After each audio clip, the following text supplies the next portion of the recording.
another zany, wacky and zany. It's another wacky and zany show. It's the Bears Barroom. It's 100 proof.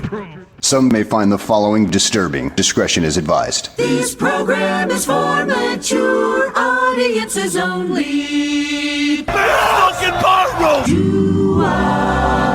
Please have your fake ID ready. Yeah, oh yeah, ooh. Yeah. Nah.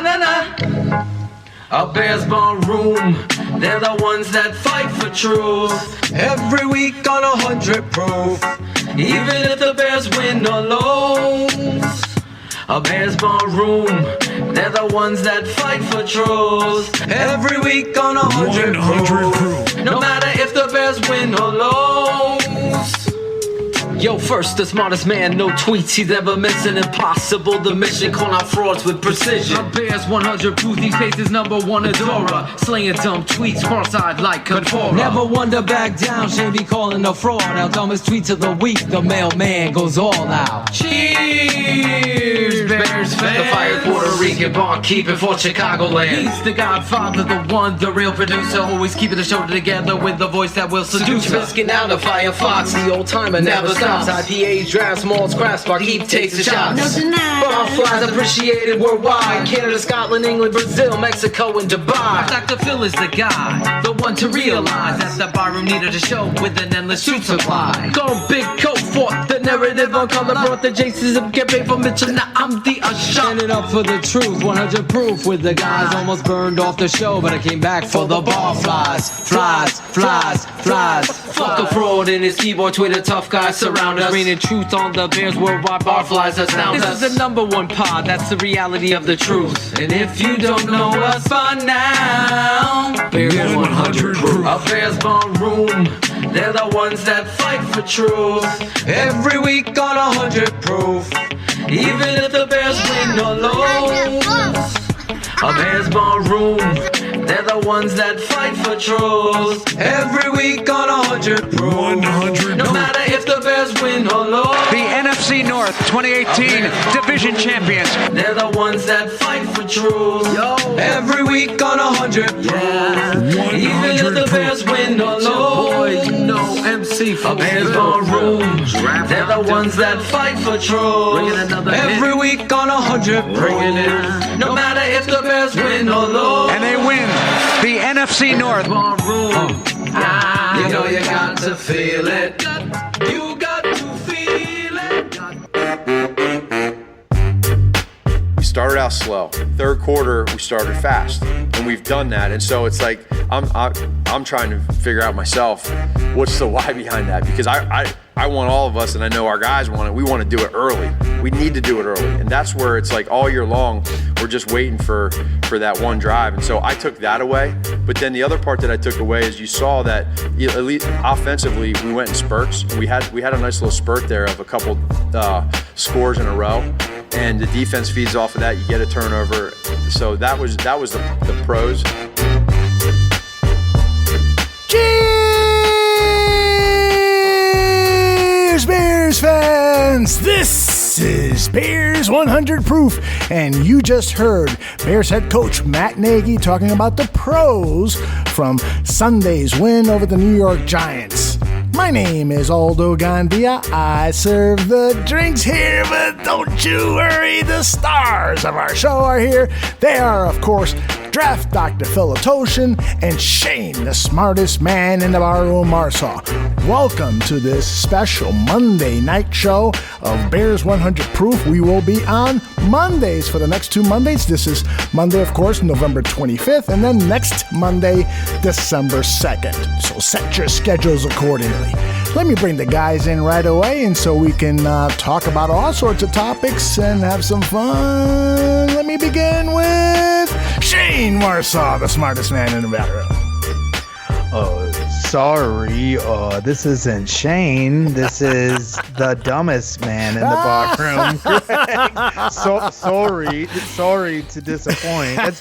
They told me to do my best impersonation, but I just impossible. Don't have the. I don't have does the say chops. sorry.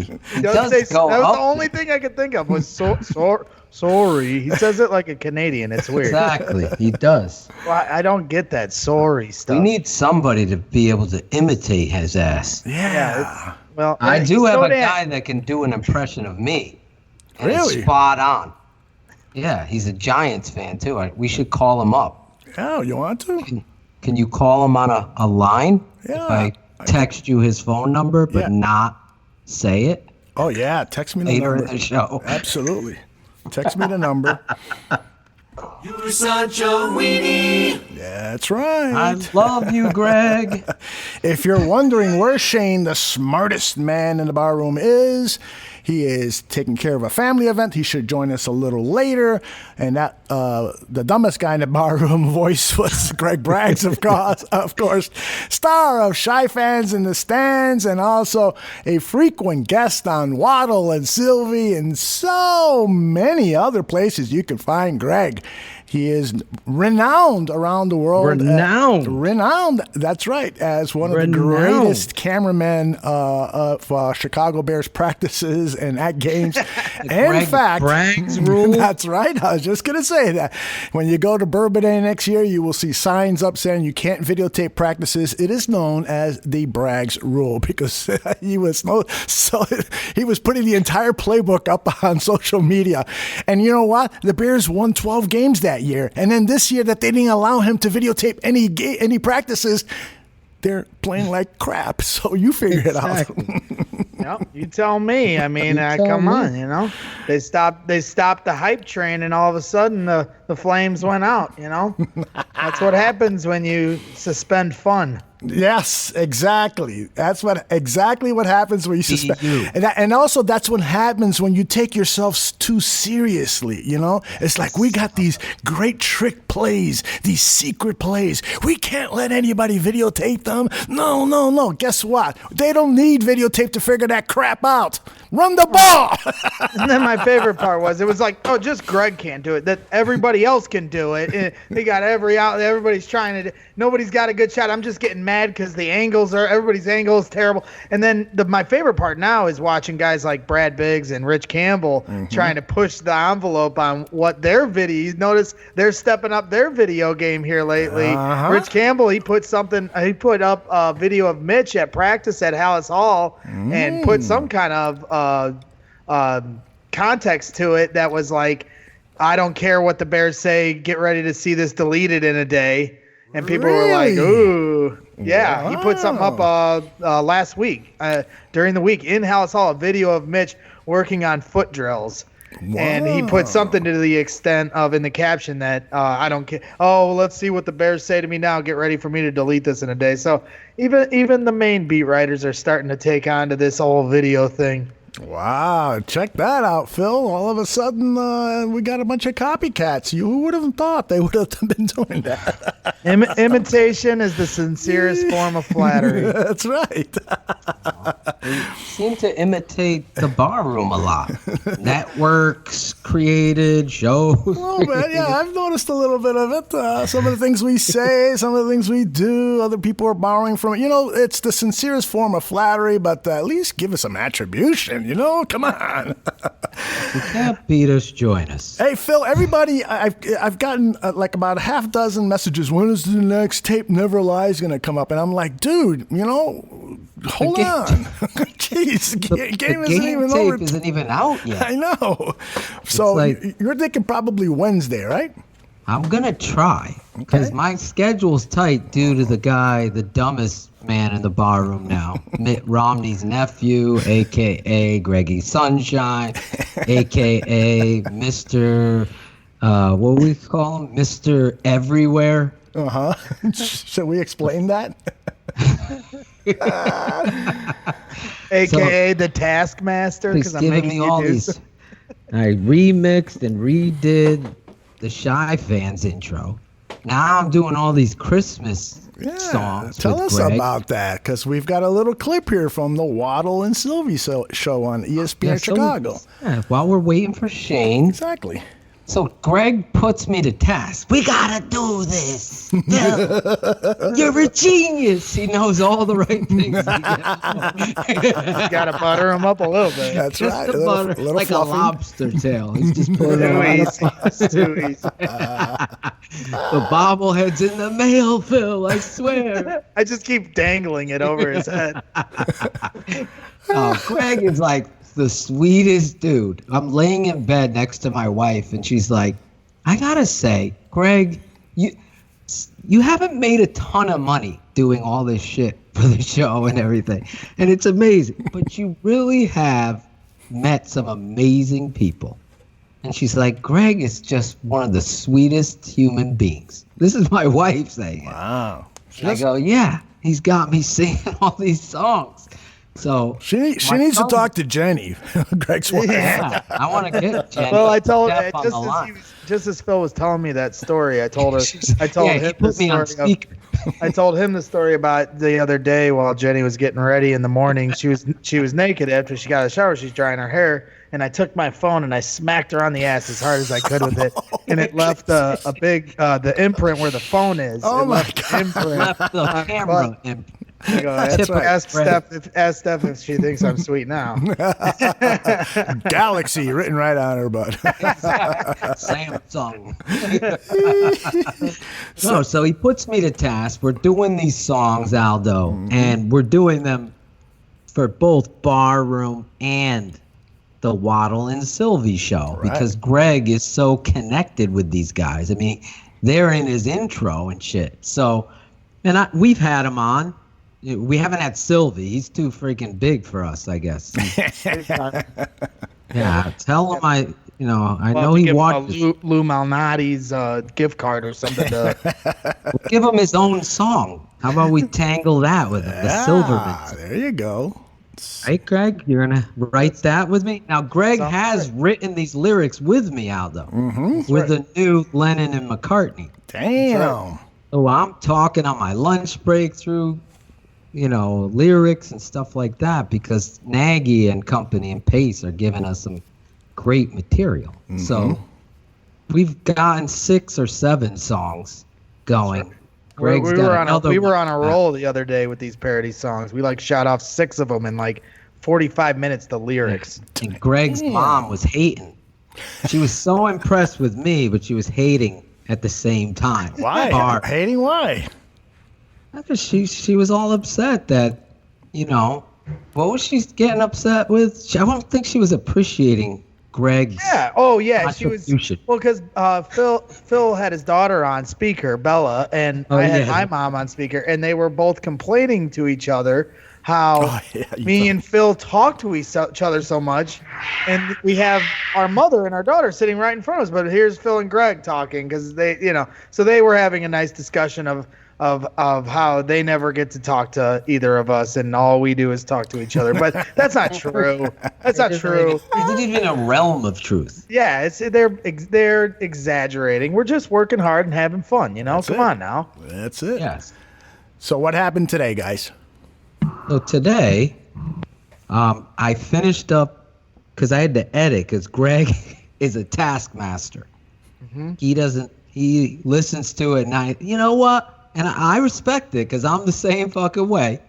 He's like, I don't like this part, but I love this. I love it, Phil. He gets all Mike North.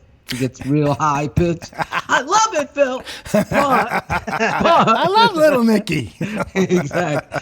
So then we fixed it up, and then I go, Greg, it's done. Here you go. He did not like, in true, Greg, I was looking for this piece because there's this big bar in there. And I'm like, we got to fill it with a drop of Greg. So I was like, that's not very nice, his drop. That's not very nice because he's talking about some hater. So I go, it's perfect. He goes, I fucking hate that drop. So I go, give me your best. Give me a drop. I got to fill this. He doesn't get it. That wasn't it? Exactly. That's exactly how he sounded. So then he gives the drop. I put it in about 10 minutes, because you know how it is, to change it to MP3 and to pull the audio. You got to do all these steps. They don't get it. Him and Shane. We don't appreciate nothing. They don't appreciate shit. So, and I put the drop in, send it to him, and he sends it off, and the rest is barroom history now. It was very nice. All right. It was. Yeah. All right. Greg, you want to say anything before I play this segment from the Waddle and Sylvie show, who was there along with Mark Giangreco, the NBC Sports local sports anchor here in Chicago? Yeah, just to set it up for some of our listeners that might not know. But yeah, I'm a frequent guest and caller in. And it's not just, they lined me up with a couple spots, so to speak, during training camp, which was fun. And I was really humbled and honored by it. But I'm always a call-in. I've been calling in to Waddle and Sylvie for as long as they've been a show. And I've been calling into Sylvie's show since he started there. So I'm no stranger to them. So, you know, these guys do a holiday parody contest show every year, and I've put some things in, but nothing to this caliber. And there's a guy that calls into Waddle and Sylvie here for the last 2 years. His name is Mitchell and Displains, and he's basically the anti-Greg. I'm sunshines and lollipops, and this guy is gloom and doom. And it's what's great about Mitchell and Displains is his delivery. He's just got such a snappy, straight way of talking, and when you hear him, if you listen to ESPN 1000 every day, he'll call into every show and say the exact same thing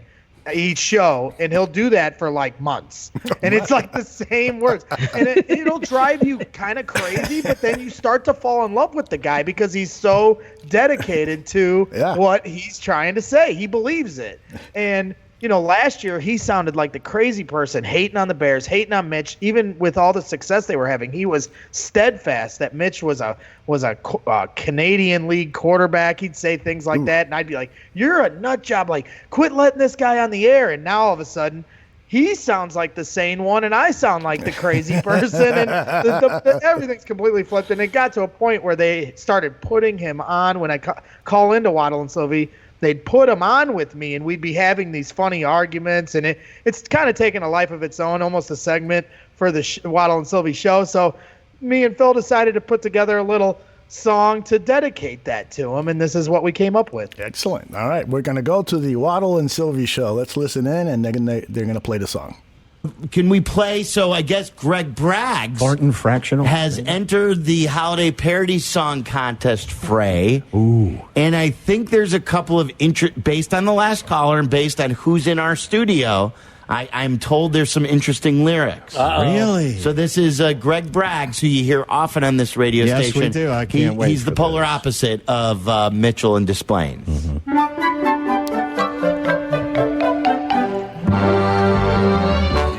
A mean one. You're a mean one. Mitch and Displains. You really are a heel. You're always a negative Nancy, and you're always talking fancy, Mitch and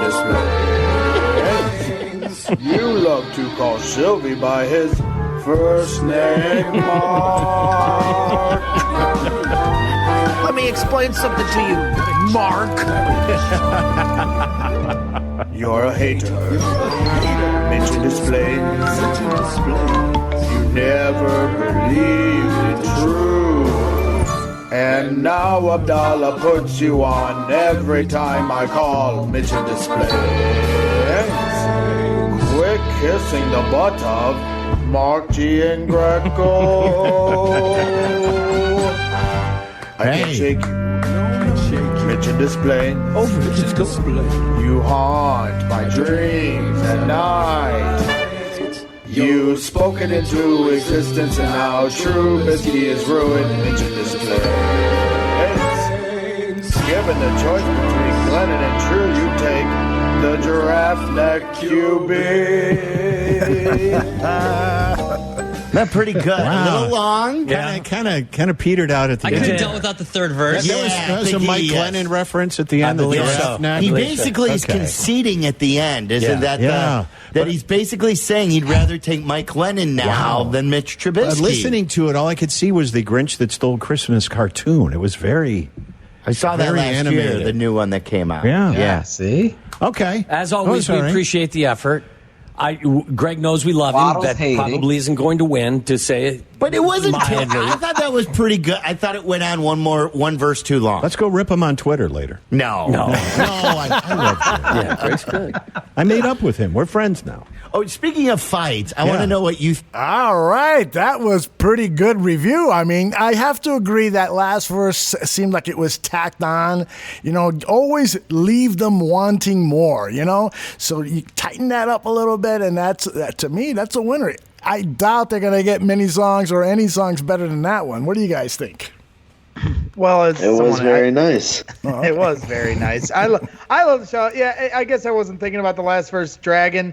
You know, me and Phil are men of excess, so we always like they said 90 seconds, and that song was 1 minute and 27 seconds. So you know, we don't leave much to spare, and you know, if I've actually heard a bunch of the entries, and we put in 6, and I'll be surprised if one of them makes the top 3. It would be a surprise. You'd be amazed. Some of the people, the effort they put into this now, because they've been doing it for a few years, right? And it's almost become a competition between the heavy hitters that do this, and that's why bringing Phil in was a no-brainer. A master stroke, absolutely. Last year my song was funny. It ripped on Cap, but it didn't come close to winning. You need some production value. That's what you need. And these some of these guys do have some really good entries, though, because they reference so much. That's what they love, is stuff that references stuff about the show, just like what we do here on 100 Proof.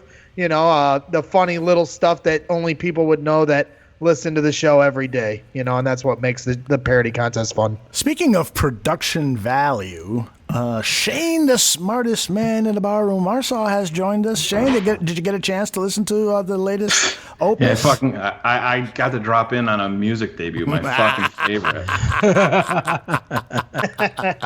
Sorry. So look at you. I would suck Aldo Gandia's dick. If I didn't have to listen no. to another music parody. Oh wait, are we live? Is this live? Yes, we are. Oh. Hello, everybody.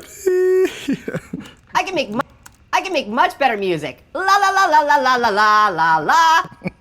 That's Shane. Thank you, Mom. Well, I am looking forward to the song Shane's going to sing. I heard you guys talking about that yesterday on Last Call. He's going to win the whole fucking thing. You guys ain't winning shit. You said not going to be in the top 3. Mine will be. Well, the winner gets a vacation of some sort. I know that, to a nice sunny place. Nice. Really? Yeah. So we'll be sleeping together like you and Simo? You got it, buddy. It's the only way I travel. Bears barroom in bed. By the way, Greg, has the gonorrhea cleared up? Some things just never go away, like herpes. That's right. Thanks, George. Gee. All right, you guys ready to talk some Chicago football? Wow, so excited. It was like crickets. Right. Do we have to? Not like I we would be talk willing full. to suck Aaron Rodgers' dick. I think Aaron Rodgers needs a good dick sucking right about now.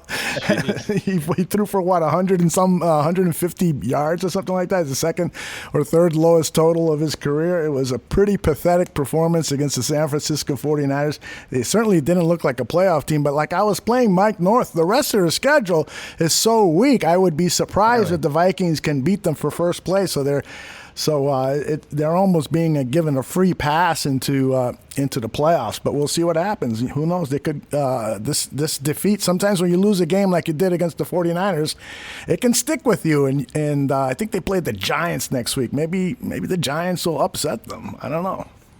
Type never lost, brother. That's right, brother. All right, I got some sound from. They could beat the Giants, but yeah, we'll see. I doubt it too. I know. The Giants versus the Packers is next week. Yeah, it's next Talk week. about a get right game. How about it? And then How about the freaking Jets burying the Raiders? I didn't see that coming. Yep. And the Redskins beat the Lions. Yeah, and their first round draft pick wasn't even on the field for the last snap. Oh my God! Quarterback. Imagine if that happened in Chicago. Yeah, taking a selfie out in the stands with a few seconds left. And Yeah, he was taking a selfie with fans, and they had to send out Case Keenum to take the victory formation, take the knee. Yeah. You know where we've gotten to in society with our phones because that's the first time that's happened. You gotta find the guy though, right? I mean, a pretty hefty amount for that. Yeah, no question. I mean, I asked Phil about it. Phil said, "Get him off the fucking field. Get him out of there. Trade him. Fucking trade him. You got to trade him for a punter. You fucking do it." See, you're good at impersonations. They asked me to impersonate Sounds you. like me, Greg, for real. That was really good. Yeah, that's when you're at your peak last call anger, where you're trading people. I never said trade anybody. I just said get him. Put him on the bench. Give me one of those, Shane. What's that? With pressure. Get him the fuck out of here, Nagy. Go fuck yourself, Nagy. Can't fucking coach. You want to win? You win with an Etotion. The only way it's gonna work. That's Fuck pretty that wet Midwest bullshit. Hug it out, crap. I bring W's. That's the way it works. Let's figure it out. Fuck that. He said for sure in the fucking presser, and I threw it in. Yeah, for sure, Greg. Nagy and Mitch, They that's both their said it. Oh my God, it's so For annoying. sure. And Greg thinks I make this shit up. I'm like, he'll be on the phone. He's saying, yeah, for sure. We'll figure it out. I go, you sound just like Nagy and Mitch. For fuck's sake. For sure. All right, let's listen to a little of Mr. Nagy himself, the real Matt Nagy, talking about his quarterback. He was asked about Mitchell Trubisky and that hurry-up offense. This is what he said. Yeah, he has. Well, and he did it in college, So I think that's where we understand that. And when you have somebody that feels comfortable in that, we want to look into that. And so we've done that this year. We've done it really most. I think. Don't quote me on this, but I think we're top one or two in the NFL in no huddle right now. Matt, when we talked to Ragone about that situation, Trubisky being really good and up-tempo, even he said everybody in his family says, why don't you just run that all the time? Yeah. And I think his response was, it's not that easy. Why is it so problematic to kind of replicate that, not just up-tempo, just that urgency that he seems to really thrive in? Yeah, there's Sure. There's communication that goes on with that, and they give you different looks on defense. So sometimes when you get a look that you might not scheme for, it can be different, and there can be gray, quote unquote, in the decision-making process. So I think whether you're going super fast and you don't care what the defense is in, and you're just playing fast, there's some benefit to that, and then there's some other benefit to going no huddle and scheming some things. And we've done that this year. And we'll continue to just keep trying to figure out what's best for us in those different levels. Again, and to that point, as much as you have done it, that Mitch has so explicitly said that's really what he liked yesterday, he couldn't have been more clear about it. Does that make you look into it even more? You know what I'm saying? Are you taking an extra step? Absolutely. In week one to say, hey, maybe this is something we should really do more than we thought we should. Anytime, without getting into the specifics and giving an advantage away, anytime that we have Bragg plays or something that our players like, we always take that into consideration. I think you need to. He's going to score 9. If it's a play, whether it's huddle or no huddle, that he doesn't like, we get together every Friday and we go through that call sheet. And if there's something that he doesn't like, that thing gets thrown out. Well, how nice. Well, the Jets sweep, toss, throw that out. Yeah. Even if he fucking likes it, throw it out, man. Really? Jesus. And Greg thinks I make this shit up. I'm like, go ahead. I'm sorry. I got a new drop. Thinks I make this shit up. I'm like, oh my God, because I was looking at Phil's face on the video, and you did that so seamlessly. I thought he was doing that ventriloquist talking. I'm like, Phil's got a new act. You should have been on with us last week. God, Dia was doing that for about 7 minutes of a segment. Dude, that's not me. That's not me. You know, like when where that's coming from. Oh, we got to talk about that whole thing. We'll save that for later.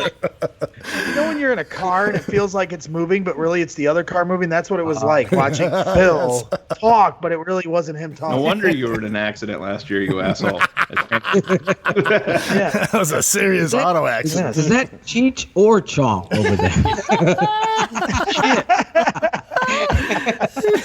Losing my mind, man. Losing my mind. Hey, on top of that, he talked a little bit about play action, and he was asked about play action. Wait, don't go there yet. Okay. We'll figure it out almost in his sentence there. He almost slips, Nagy. And almost says for sure, he says sure. But how are you figuring this out now? Everybody from Greg Bragg's mom all the way to California, back across the ocean, can see that the fucking no huddle is where Mitch feels A, most comfortable, and B, has had the most success. Except the fucking head coach, who's out there like a fucking politician, mind you, pretending. Do you know that guy? I got a buddy. He's so fucking talented as a pianist. Thanks, man. I'll say, hey, can you play this song? He's pianist, like, I not don't penis. know that song, But he fucking knows the song, you know what I'm saying? I don't really know. Mm-hmm. And then all of a sudden, he plays Hall & Oates or Boys to Men's right off the dome. That's what Matt Nagy's doing, throwing that PFF score. You don't think the PR, Aldo, said, hey, we're first in no huddle offensive use. You know what I'm saying? I think we are. Possibly. It's like you're trying to set yourself up to being, hey, I don't even know, but I believe. Don't quote me on this, Greg.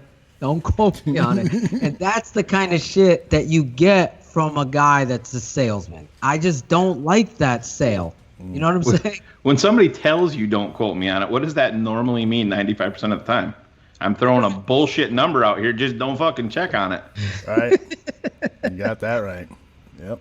Well, the thing I don't like about it is the obviousness of when he talks about, Mitch says no huddle. Yeah, we run it a lot. I don't care. Kevin Fishbane put up a tweet today that said they're fourth in the league running in no huddle plays, trailing only the Rams, Titans, Cardinals, and Arizona by a wide margin. Arizona leads. I don't care. I watch these games just like anybody else. They don't run it enough. They don't, especially don't run it enough in the first half, just to switch things up. It's constant 3 and outs with going in the huddle, slow play. It's just, I know what I see. I don't have to have PFF or anyone tell me, and that's what bugs me about it. You can see, anybody can see this. That's why the fans in the stands are booing the way they are. It's really not that hard to see. Run the no huddle. Mitch is saying it himself in the presser. It's really frustrating because it seems like an obvious fix. Hey, it's beautiful. Yeah. I don't care. Greg's mouth wasn't even moving. Oh my God. Looks like a ventriloquist. A blue-eyed ventriloquist out there. Like a puppet. It's the craziest fucking shit. Hey, we were just talking about this Bragg doll we want to sell. You know what? I'm not used to all these parlor tricks, all right? I don't care. I love keep that as a drop, please. I don't care. I'm sending that to you, Phil. Please. All right. It's a hell no. Oh, I love that drop. All right. Should we listen to Mr. Nagy talking about play action? Because this is, of course, something that we here at the barroom and say, hey, what about fucking play action? Can you do it a little bit more often? And this is what he said when he was asked about running more play action.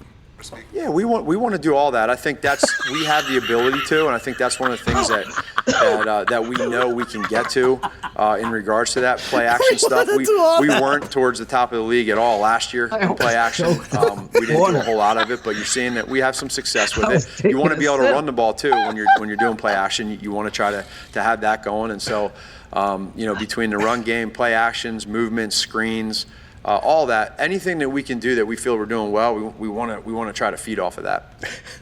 We want to do all that. That's a drop there. Yeah, that's got to be a drop. It's like it's a strange thing for him, play action. Yeah, we want to do all that. You laugh, Aldo, but this is a guy that was asked about the I formation averaging 8 yards, and he's like, well, yeah, we have to go away from it sometimes because they go over there and they do things to Well, Adam Hoke asked him, he goes, yes. Do you have very many plays in your playbook for that? And he's like, nah, I'm not going to sit here and tell you that I do because I don't. I mean, don't quote me on that, but no, I really don't. And I'm like, well, oh my God. If it's working, don't fucking keep using it, I mean, Mervin, why not? Mervin in the chat room with all caps says, please shut it off. Exactly. It's an indictment. I told Aldo, I texted in Slack, I'm like, pull this fucking, he's revealing the salesman, the used car salesman, the shoe salesman that he is. It's unfortunate. I'm telling you, to a man, Aldo, everybody on this fucking show, I wasn't sold on hype. I was sold on talent with the expectation that they were going to be coached up fundamentally. Then we got bubble wrap gate in the summer. We had never seen, in my history of my life, I've never seen not one fucking rep, not one fucking live rep for your offense. I think Mitch handed off 3 times, technically. Some nerd will fucking jump in with that shit. So I'll handle that. 3 reps against the first game. He handed off 3 times and left. Mitch. The offensive line left with Mitch. So all you got was second stringers, tryout guys playing in the preseason. Think about that. You referenced, Aldo, what we said and Shane said, and we were getting criticized even by the big boys. Oh, this is Kaplan came on. This is the new millennium of coaching. And I'm like, I just don't believe it. Shane, I don't believe it. And then Aldo doubling down, recognizing that now, based on what you've done into 202, you weren't ready. You weren't prepared with the CBA as it is alone. You didn't take advantage of those reps that you talked about. Yeah, Greg and I talked about this earlier. Yeah, we were talking about it, and Craig's like, I want to bring this up with the CBA, and you don't get time with these guys. And I'm like, stop right there. That makes what you did in the preseason even worse. Yeah. I didn't even talk to you guys about that. Yeah, I have no idea that you guys, I swear. You're hitting the nail on the head. This Greg, is my what was biggest. It 3 hours ago we were talking about it? This is Greg, my biggest. Aldo, real quick, then you say this because I want to set you up here. Aldo talked about it. We talked about it before we played Waddle and Sylvie. Yep. You had a rule against Greg to shoot fucking non-padded. You got shorts and a helmet on. Greg can't show a kid in fucking Thailand who loves the fucking Bears a highlight fucking play, because they were so concerned and arrogant, as you said, Aldo. My point is, then talking to you and Greg, who were there at almost every practice, you both, to a man, said this was a lightweight practice. Mm-hmm. I saw them last year. I'm quoting you, Greg. I saw them last year, and they totally did not go live and hit and have intensity like they did the year before. Go ahead. Yeah, we want to do all that. Man, he sounds just we want to do all that, too. we'll get to that. We'll figure it out. No, you're literally hitting the nail on the head of literally the only reason even I wanted to come on tonight was to say this, because now I believe it with everything you've been saying for the last few weeks with Nagy and being so hard on him. And, it's for me, it's so hard to identify exactly what the blame was. But when you see this team come out like they did again for every week this year they haven't come out prepared. And this is what I wanted to talk about, was how unprepared this team has been from the word go. And maybe I didn't sense it right away at camp because everyone's just fired up to be there, but I certainly sensed it once we got into the preseason and we didn't play anyone in either of the first 3 games, scaling back way further than we did in the first year. And by the third preseason game, the only thing I'm thinking about is how are we going to blow this? Because the hype train's built up. And I was worried going into the Packers game, the only chance they had was we weren't going to be ready to play. And not only were we not ready to play that game, we haven't been ready to play all season long. And it goes all the way to this very last game. The first kick out the gate goes out of bounds. They're blowing timeouts before the half that you desperately need to score a touchdown. On the 2-point conversion play where they get too many men on the huddle, I'm in the stands. I'm in that very end zone, the south end zone. Prior to the too many men in the huddle, when they ran the pick play, when they were in the huddle for that, they almost got too many men in the huddle. Tariq Cohen comes onto the field. They're trying to make a personnel switch. Somebody comes out of the huddle. Tariq's like, no. You. Then he goes back in the huddle. Somebody comes out. Tariq is like, no. The other guy. So now a third guy comes out. It's like a clown car. Because it's circus show. The third guy comes out, and then Tariq can enter the huddle. And I'm sitting there screaming, they have no idea what they're doing. Then the pick play happens. There's a flag. Nagy is freaking out on the ref, rightfully so, I guess. And then what happens? Too many men in the huddle. 10 seconds later, after I had just seen it, almost before the pick play. They're not prepared. They weren't prepared coming into the season. They did not know the O-line, what they needed to be on the O-line. They didn't know Kyle Long wasn't going to be able to play anymore. They didn't know that James Daniels and Cody Whitehair wasn't the correct switch. And if they tried to work a little harder in the preseason and in training camp, and everybody just muffles at the snaps you get in the preseason like they mean nothing, I'm sorry, they would have figured out at the very least that Kyle Long couldn't do it anymore. Maybe the fight he got in was the fact that the other guy that's a practice squad guy was kicking his ass out there. Who knows? But it just shows me that they weren't ready to play, and that's the biggest thing that bugs me.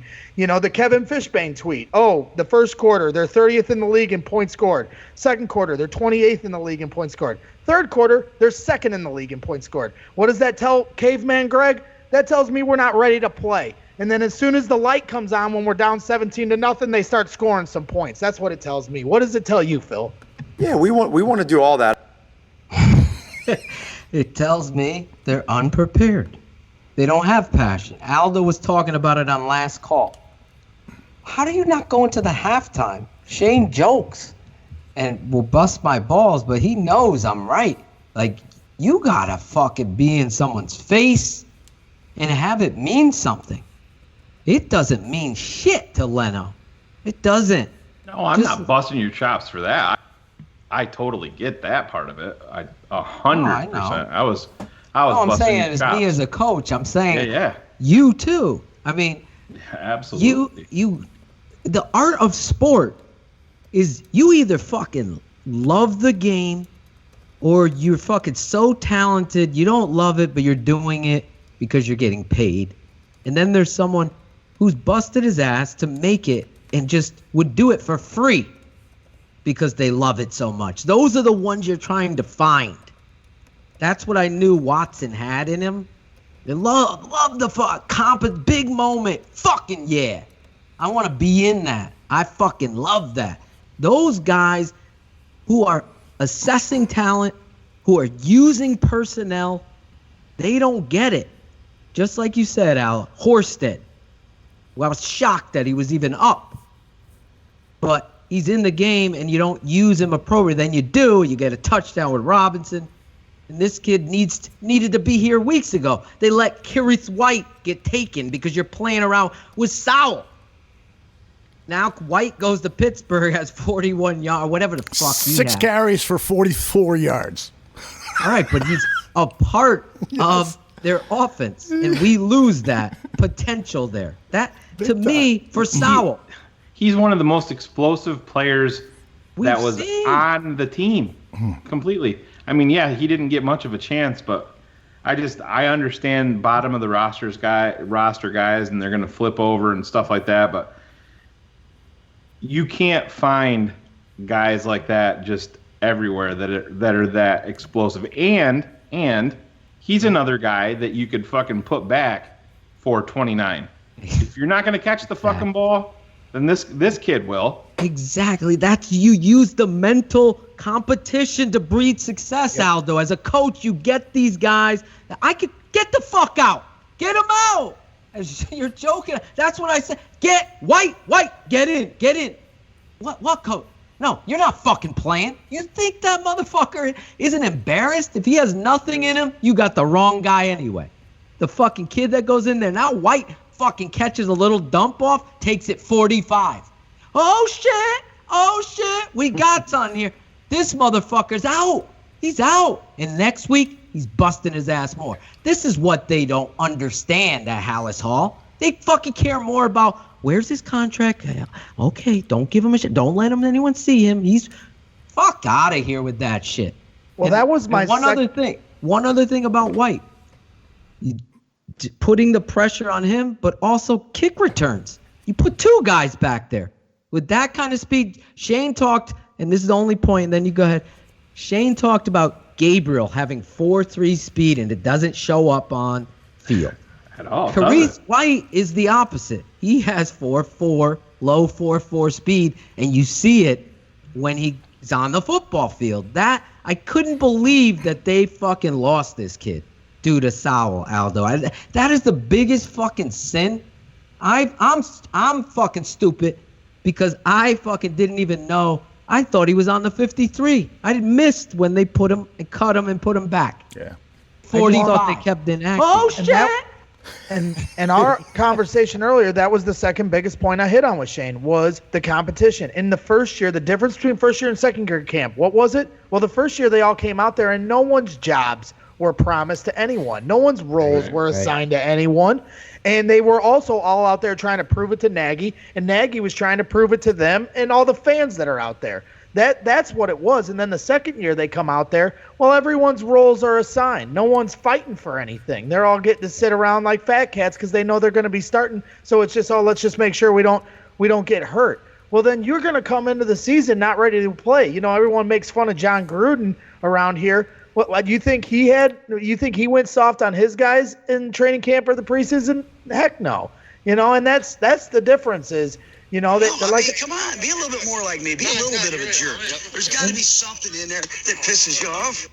Exactly. We need a guy that pisses a few people off on the sideline because, you know, when like I said, like you said, Phil, you're absolutely right. The first camp they had 5 to 10 live session moments where there was 15 to 10 plays where they were actually hitting. This year at camp they had one live session, and that was the play everyone saw of David Montgomery trucking six guys, and he looked like a Goliath. Well, guess what?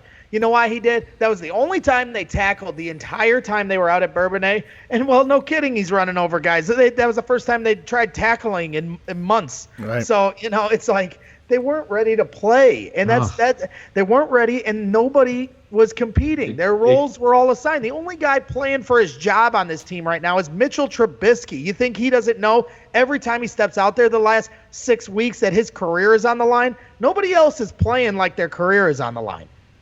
That's the thing. And nice. Yeah, it is. It's rant. Yeah, and that you're supposed to say, and that is my rant. I'm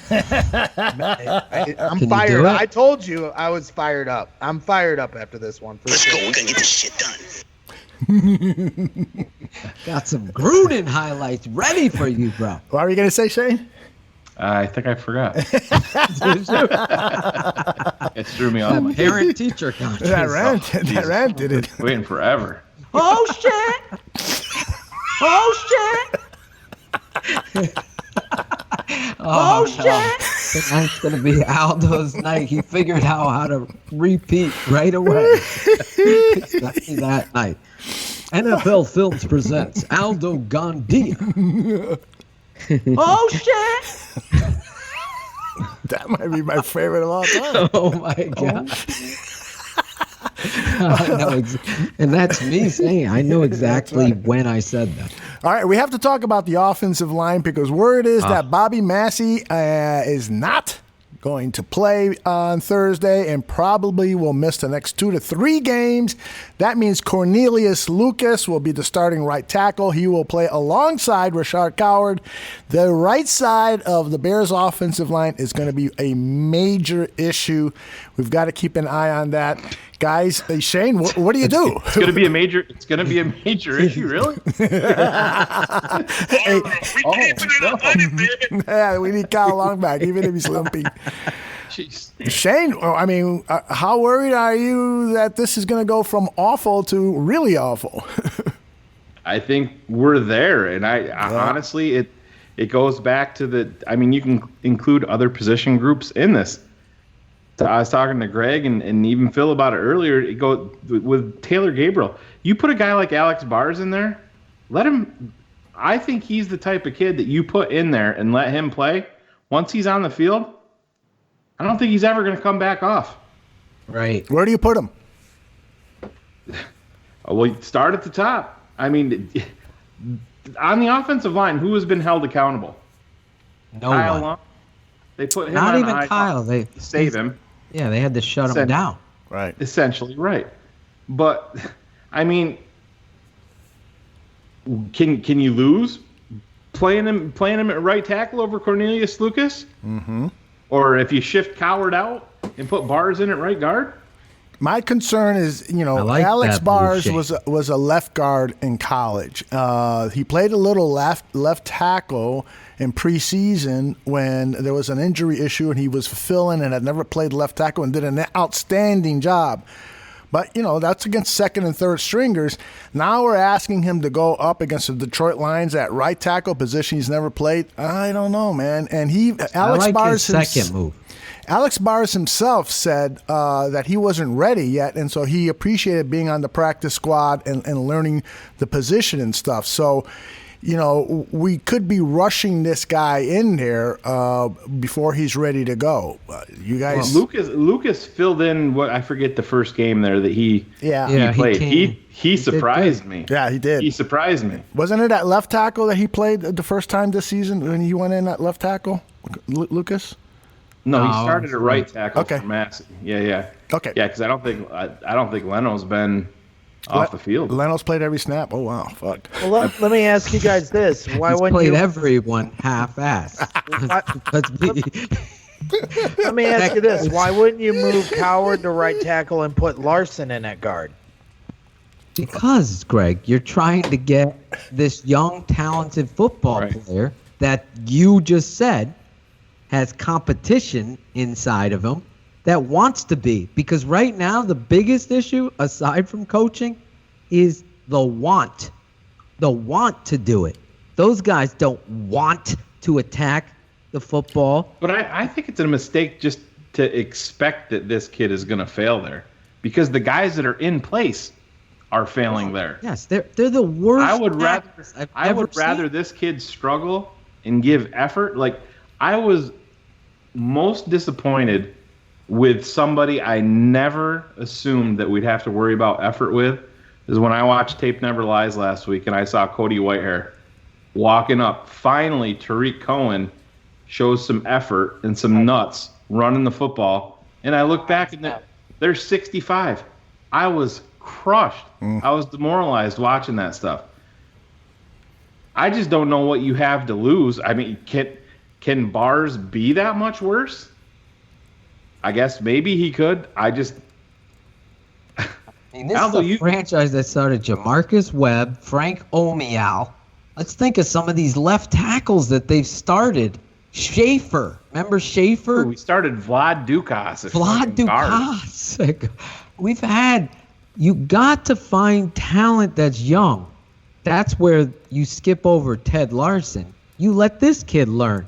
And at least he goes out there. To me, going to Larson, it would be like the Bears bringing in a 10-year vet wide receiver and benching, and to say, all right, yeah, we do have Ridley, but we're going to bring in this guy. You know what I mean? It's just right. Let the kid go in there and play. We got 5 wins. So we might lose, I guess. You know what I mean? Oh, okay. Hey, man. Jesus, don't do that. We can make the playoffs at 10-6. Don't at me, man. Still eyeballing that 10 wins. Oh, I think we all are, but I think that the effort and the energy, you go out there and Alex Bars plays one game and that confidence can carry that kid for the rest of the season. It really can. Yes, it can work the other way too, but it can't get any worse than what Charles Leno and Bobby Massey, and I mean James Daniels at points has looked completely fucking lost. Yep. I mean Phil's pointed that out every week, and that's an issue. And who? Greg and I talked about this today too. The accountability thing is Harry. Exactly. Is he doing his job behind the scenes? Oh my God. Harry Houston is a really nice fellow. Well, I just don't believe it's hard for me to believe it's Harry when I know he was a good coach for us back when they had Olin Kreutz, and I don't know why he was let go. You'd have to remind me of that. But when he was at Notre Dame, all he did was got launched, right? Well, and all I know is what he did at Notre Dame was churn out first-round picks that are all over the NFL playing good football. You know what I'm saying? So, like, to me, it's the players that don't execute, and then that goes back to... No, it could be what I said on or last that, call. yes, the continuity. These two aren't meshing.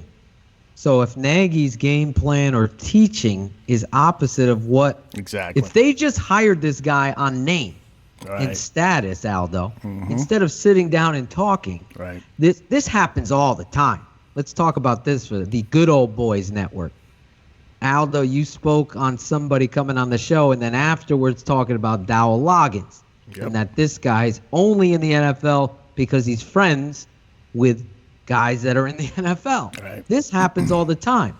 So if they then hire this guy based on the Good Old Boys Network, this guy's good, Matt, take him. Okay, he's got a great reputation, but they don't sit down and talk philosophy and expectation of what is going to be taught, then you got a problem. It doesn't mesh. But then if you also have an arrogant head coach that says, no, you're going to do it my way, and that's it.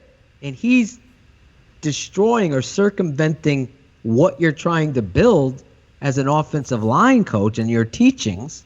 Maybe you don't get individual enough. Maybe they don't do individual time enough.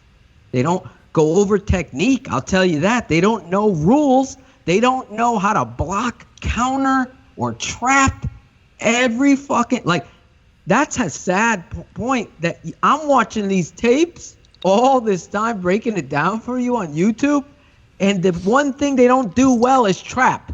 And the one play you fucking run on 3rd and 1 is trap. And you fucking get blown up because you don't block it right. So that's coaching. Solid block that. Quarterback sneak.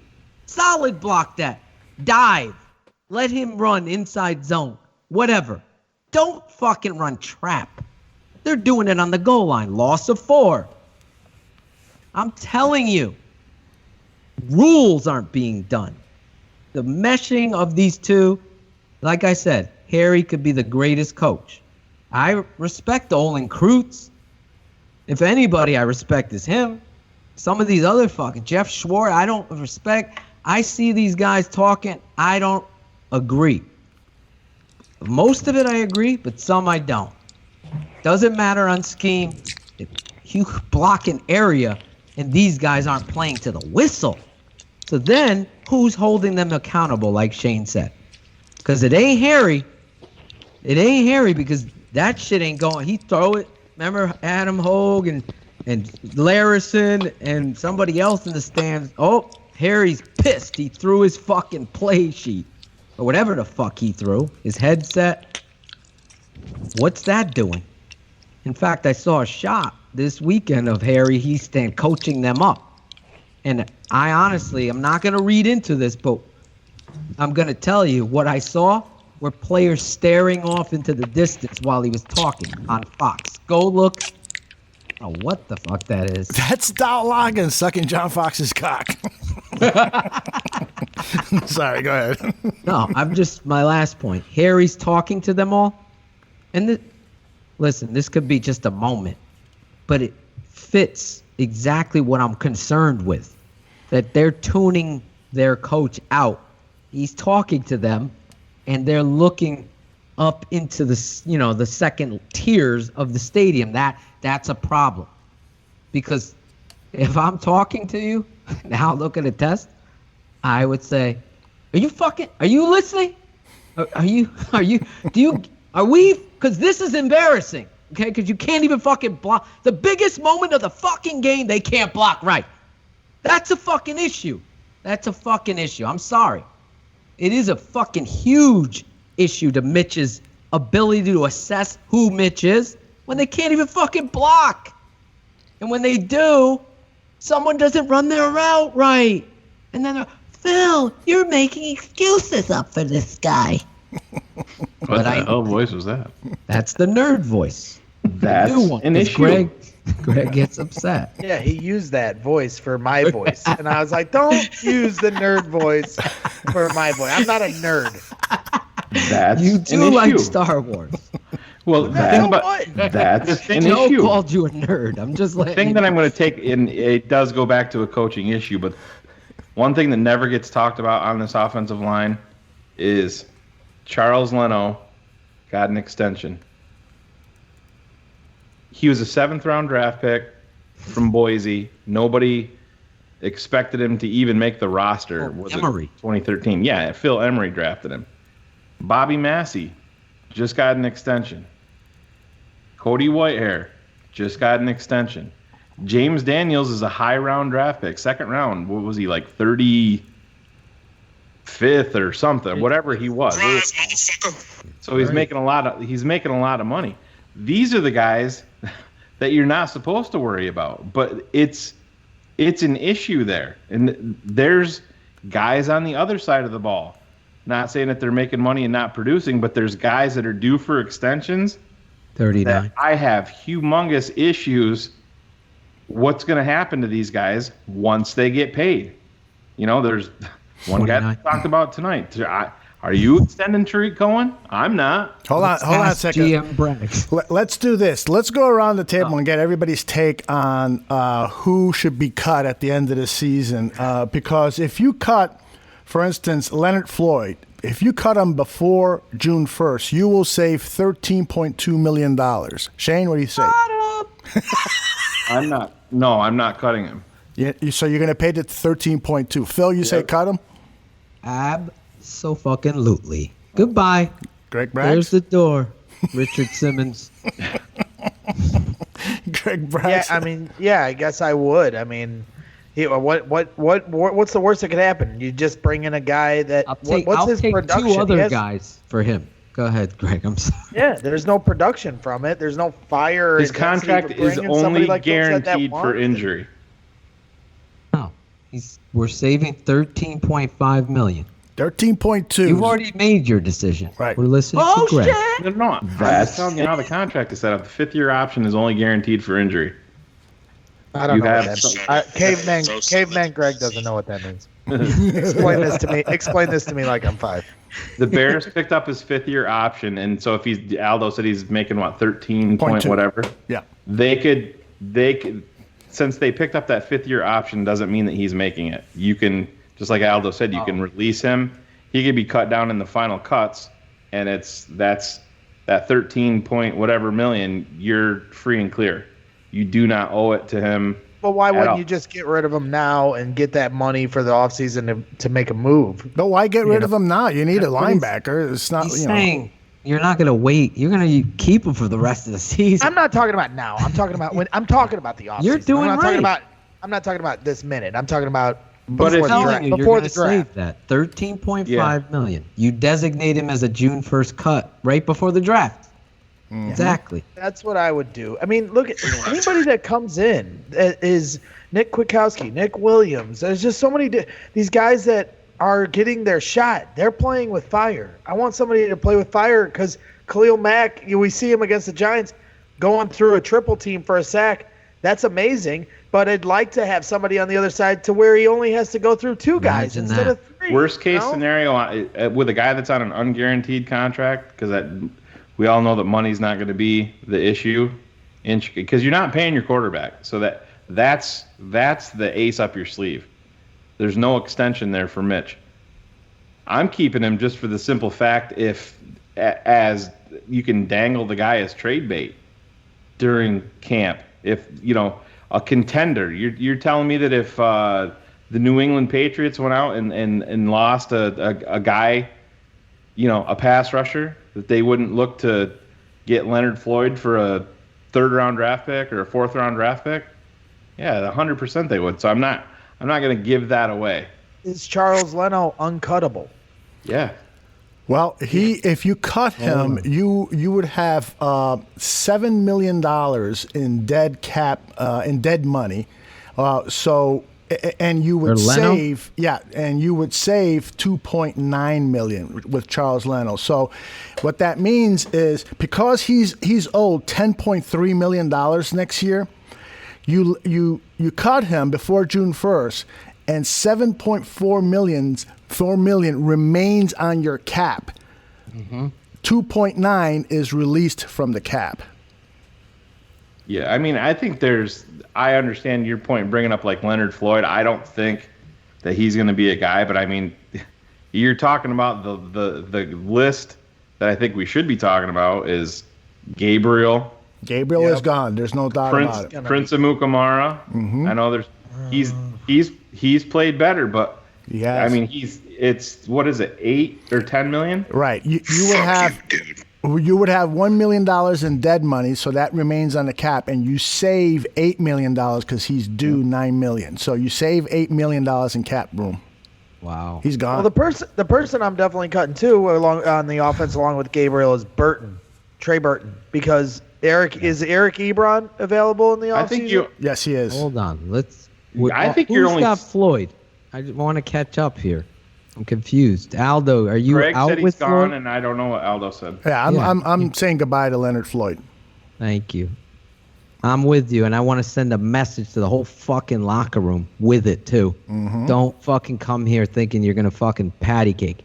You're going to be a fucking man out there. Like you said, Greg, you're there every game. So the camera's on this guy. He is like, he's great at twist and stunt game where he gets the inside and he comes clean, but he hasn't fucking he's jumping in the air so much, he looks like fucking Captain Kangaroo. I can't watch him. He has an opportunity to make big plays. Even on that last play, he's rushing the guy, but he jumps. Finish! He doesn't. He's not a finisher. He's not consistent for a Khalil Mack on the other side. And then you got fucking Howdy Doody, fucking looks like he smoked meth all night, comes out there, number 99, stealing fucking money. Like, this is ridiculous. Play some young guys. Get somebody, I don't give a, start scouting the CFL. Get a pass rusher. Get someone who's young in the works. You got someone on the practice squad, bring them the fuck up, too. I got a question Aaron for Lynch you guys. The fuck out of there. Leno, say you're going to save him. I'm sorry. I got a question for you guys. Okay. Eddie Jackson, not cutting him. That's not the point here. How comfortable are you giving him a big dollar contract extension? I'm not. Me either. No. At this point, I would almost negotiate because Ha and Eddie are playing so similarly. I wouldn't mind just keeping one of those guys, whichever is the better I think bargain. That's the move. Because they got this dude playing strong safety. Right, that's the big problem. You gotta Vic Fangio. Maybe he needed to after that 4th and 18 the other day. Oh my God! I told Bragg freelancing. Bragg said he was at the opposite end, so he didn't get a good view of it. I said, "Bro, you wait till you see it. You ain't gonna be happy." I haven't even watched the game tape, but I just saw it right away. I'm like, how the fuck is someone getting deeper than you in that moment? You're fucking. You know what he was doing, Aldo? Trying to get a pick. Trying to get a fucking pick. Yeah. You're exactly right, Shane. Craig, what did I say to you on the phone? He didn't think Jones was going to do that, so he was playing up, and you could see his oh fuck moment right during the game. Oh He did. God. He put both fucking hands up like a kid trying to jump up onto the fucking monkey bars, and he looked like a fool. Yep. This dude's going to be asking for Landon Collins $80 fucking mil. He's going to be asking. Hell no. And I want to see how he plays this week on Thanksgiving Day against the third string quarterback. The Lions are probably going to go with their third stringer in the run. I want to see him. There's a play in there, and I know one of our barflies even mentions it, and he just decides not to fucking tackle. He just decided. Well, and this that's is a scary thing. This is my point. This that was is my last point. week too. I talked to Cars about this, and there was some crazy bastard. I think he might be on the show with us tonight, but I think he's a big fan of Batman. I think he's a big fan of Batman and wanted to trade Allen Robinson. That blew up in his face a little bit. No, it only proves my point further. I mean, whatever. I'd obviously love to keep him if this team's going to figure it out in the offseason, but I was just giving people an avenue of getting a first-round pick. And I had people arguing with me that Allen Robinson isn't a first-round pick after watching him yesterday. Would you say he's not? You're not going to get a first-round pick. No, well, he's worth one. Is all I'm saying. He's worth more to the Bears than what you're going to. You're never going to get an. Randy Moss didn't get traded for a first-round pick. He's worth a high second-round pick. Yeah, but that's different than this Duke. Amari Cooper got a first-round pick for him. Yep. Yeah, and he's better than Amari two Cooper. Out of 3 years at that point. No, he had I think I agree with Greg. I think he's a better receiver. It's not and about I think what he's worth. It's about what a team's willing to give and who needs him. Never know, Think Shane. that there's a team in the NFL going to give up a first-round pick for Allen Robinson? Yes, I do. If there was some AFC team that needed a wide receiver to beat that were ready to win a Super Bowl, and they'd rather instead of have a project New England, young one of wide the receiver. deepest drafts in NFL history this year for wide receiver. The Patriots they say gave that up every year. The Patriots like gave up a this. second-round pick This is for different. Mohamed Sanu. The Patriots just gave up a Second-round second-round pick. pick That's for a good- Mohamed Sanu. So, I mean, that's where the bar is set. I'm not saying they'll get it because it takes a GM and a team needing him. I was just saying that's what he's worth, and if people want to figure out how to get Tua Tagovailoa, that's how you get him, by trading that dude. But I'm not subscribing. I'd love to keep.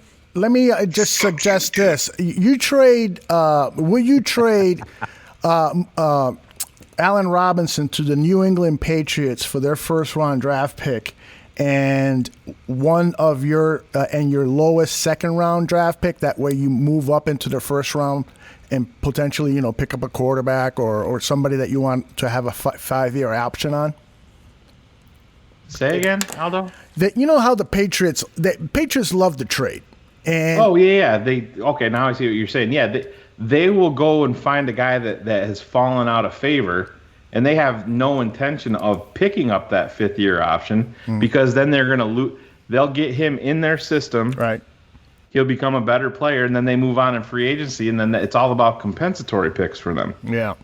And then they're going to get back a third. They'll give up a 4th-round draft pick for the guy and then lose him in free agency and pick up a third. They do that all the time.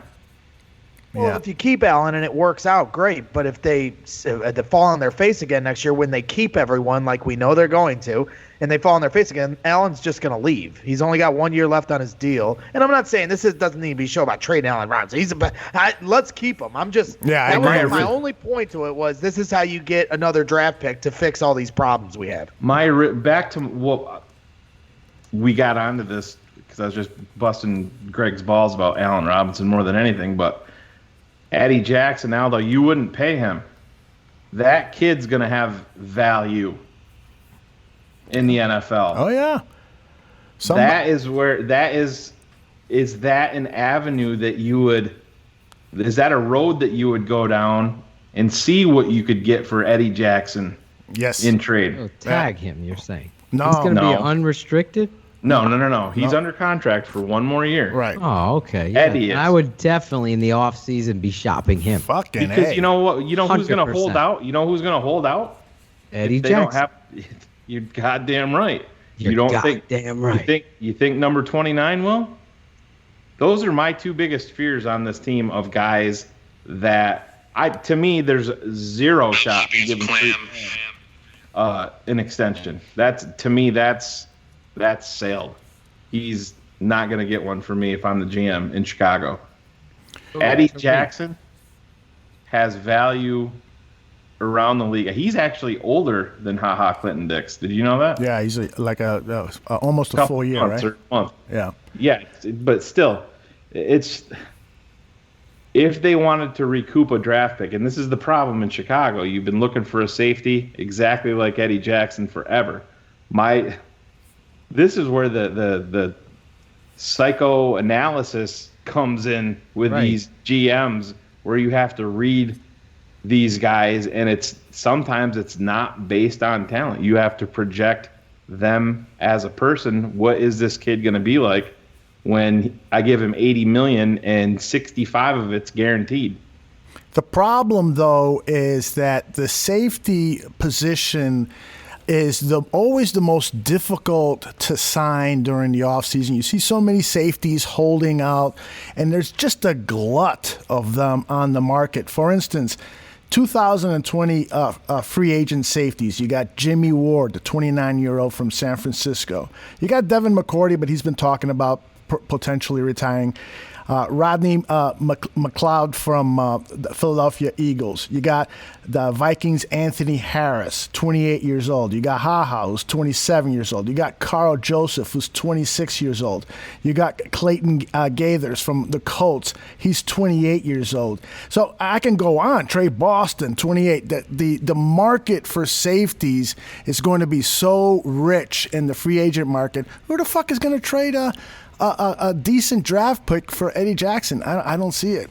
You're kind of stuck with him, and maybe allow him to go, into free agency and see if you can cut a good deal with him. If not, you got all these other safeties to choose from.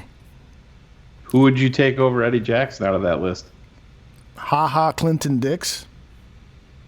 You would take, if they were both free on the market, you would sign HaHa before you signed Eddie? If HaHa is going to be a greater financial value, yeah, because I don't see right now, based on this season, HaHa is playing better than Eddie Jackson, in my opinion. Don't you think? Anthony Harris is a better safety this year than Eddie Jackson. Anthony Harris of the Vikings. That kid is special. Yeah, but when you have to base it on more than 1 year, though, don't you think, Aldo? Well, but Harris, we saw Harris last year against the Bears starting to bloom. He's got 3 interceptions this year. He had 3 last year. Hurt, right? He's hurt. Is he hurt right now? Do you see where we're kind of proving my point, though? This is where this, like I just said, that we can base it on what you and I are seeing on the field, and we don't know what these are. No. This is the game that GMs are playing, and this is what, Phil, you like this guy in the draft. Shane, you like this guy in the draft. Yeah. And you're wrong. You don't. I can pay Aldo a shitload of money, and then 2 days later he's snorting blow off a hooker's ass. You can count on that. I mean? Take that to the bank. Oh shit! That is what's the probability that 39 is holding out in training camp if he doesn't have an extension? Huge. I mean, I agree. I'm sorry. He'll be sitting on that Bentley all summer. This is where exactly. And this is the game that the Bears are in now. Yeah. Is that everything was set up for Mitch to take this step. Yep. And you can't give Mitch an extension after this season. It's not going to happen. So that's affecting your payroll moving forward. You're not giving that $30 million a year contract to your first-round quarterback. So that's going to open up money for if you want to extend Eddie.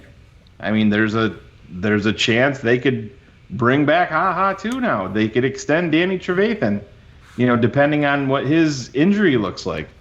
But it's the dynamic of the Chicago Bears moving forward has been altered big time because it's not including that albatross quarterback contract. Yep. 2 more minutes before the Bears start kicking some ass, huh? Some girl, guys. Girl Scat Spunk. I think Eddie just needs a better pass rush so he can ball hawk the way he does. I don't think they're getting to the quarterback as well as they were last year, and a lot of that has to do with Akeem Hicks being hurt, and they just aren't getting the pressure.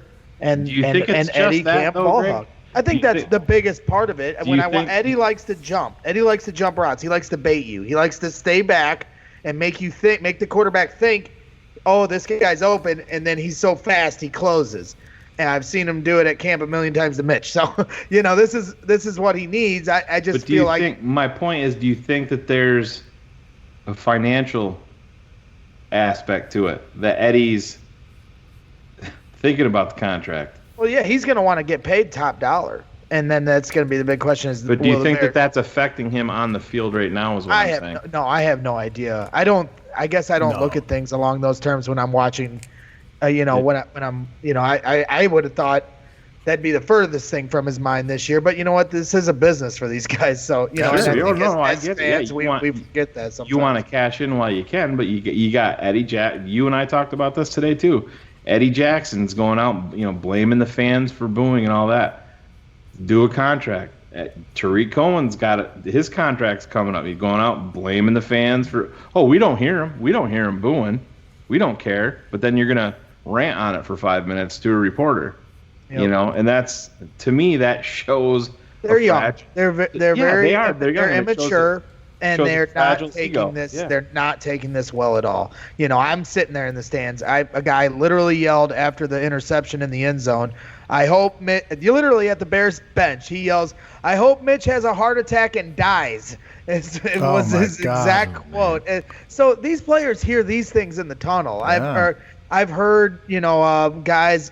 You yell at guys at training camp, earn your check to guys that are injury prone and things like that. Fans will say really nasty things. So it isn't all just booze. And I think they respond to that, but they're not taking it well at all. Tariq and Tariq's issues with that all started when that Puerto Rican guy cornered him in the parking lot after the game. That was definitely my fault. Yeah. They loved all the shine last year, and you got to know you take the good with the bad. I think they just got hit like a ton of bricks with it because they just weren't expecting it. They were as hyped up as anybody, and they're not taking this well. Hopefully it's a good teaching lesson for these guys. I know Phil hates that, but I hope that they're learning something from all of this. It's easy to club dub and dance and have fun. They still did this Sunday, by the way. Oh my God! It gets grosser and grosser every time. It's a detriment to the culture. But let me tell you something. We're talking about all these players,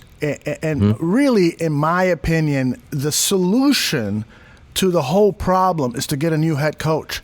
And I hate to give up on a head coach after 2 years, but to me it is as clear to me as it was when I saw John Fox at the podium that this guy doesn't have it. It took me longer. Phil was first to see it, that this guy didn't have the chops to coach.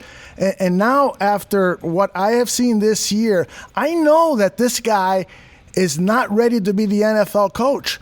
And we could nurse him for 2 or 3 years, but all of these players, this roster was built to win now, you know? And so if you want to keep Eddie Jackson next year and get the most you can out of him, even these offensive linemen, because like Phil was talking about, you guys were talking about early, you need Harry Heastan and Matt Nagy to work better together and figure this fucking shit out, because these guys aren't that bad. Where the dynamic has changed, though, Aldo, to your point, is that the roster was built to win now because you had a window before you had to pay Mitch. And the window's that window's gone. You still have a little, with Mitch. Yeah. You're not. Yeah, listen. If Mitch went out and had the season, and I'm not saying that it's on Mitch. It's not all on Mitch. He's part of it, but he's not getting his extension this year. That was your window with this current roster is now extended longer than what you were expecting, because you were looking at it like, all right, Danny, he's gone. He's 100% gone. Mm-hmm. Now you can buy time with these guys because you're not given that albatross contract at quarterback. So your window is going to extend with these current players because of the quarterback. Hold on, I have audio that Aldo's wife sent me when he figured out the coach. Hold on. Hold on. I said, hold up, wait a minute, something ain't right. That's my wife. She's got an issue. Aldo, Aldo's wife sent me footage of Aldo. Oh, Aldo saying, I thought he said this was Aldo's wife. That's what I thought too. Texted me the footage of Aldo sitting at the TV. Sounded like her from Saturday night. Yeah. Hey, this is. Let me bring this up before I forget. Let me go back to my phone here. I was talking to Cars earlier today about the issues, with the Bears, and he brought up a fantastic point. He gave me this list.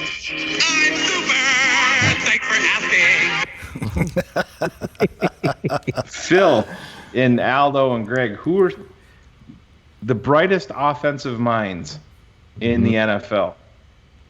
So you have Sean Payton, McDaniels, Shanahan. You can put Arians, McVay, Andy Reid. You can get in, guys that are, they're synonymous with offense and teams that are explosive. Would you agree that's a pretty decent list? Yeah. Absolutely. Do you want to know something that every one of them have in common as head coaches? Who that? What that? Other than Sean Payton, every one of those head coaches has a run game coordinator on their coaching staff. Wow, Shane. Cars dove into that and brought that up. Cars. And that's I love Cars. So that's what's going to happen. That's what the Bears are going to do, and Matt Nagy's back next year, fucking things up. He's back regardless. Are you expected? I'm with Aldo. I think they could possibly. But yeah, if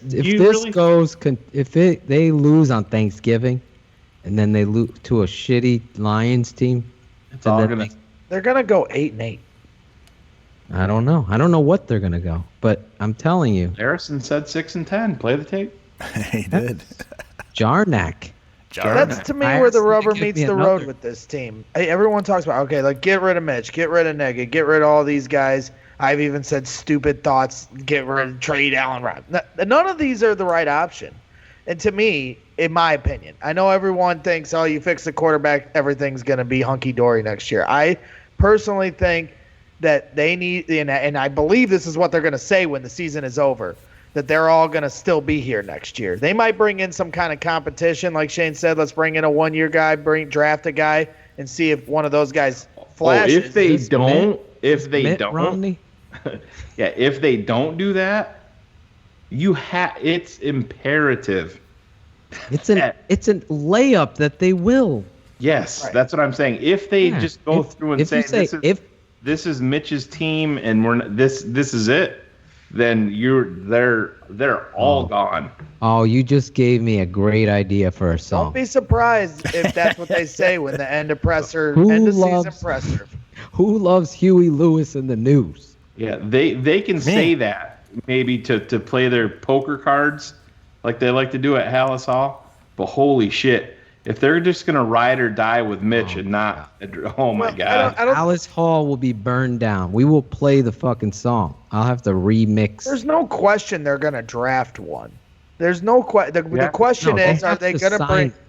They have to put. The question is the free agent. Are they gonna bring in one to replace Mitch as the starter? That's the question. No, I don't think anybody's going to be brought in and given the label the replacement. The replacement. Right. I think they're going to be brought in. Falco. Yeah. They're going to be brought in, and it's like I told you earlier, Greg, it's going to be now they were, the Rams plan, defensive coach, first year, launch him, bring in the whiz kid offensive guru in McVay. That was kind of the plan that they were following in Chicago. Now, for the quarterback situation, they're going to go to the Seattle plan. They're going to dive into free agency. Matt Nagy's going to pick the guy that he wants. Matt Flynn. They traded for Charlie Whitehurst, and then they went out and they drafted Russell Wilson.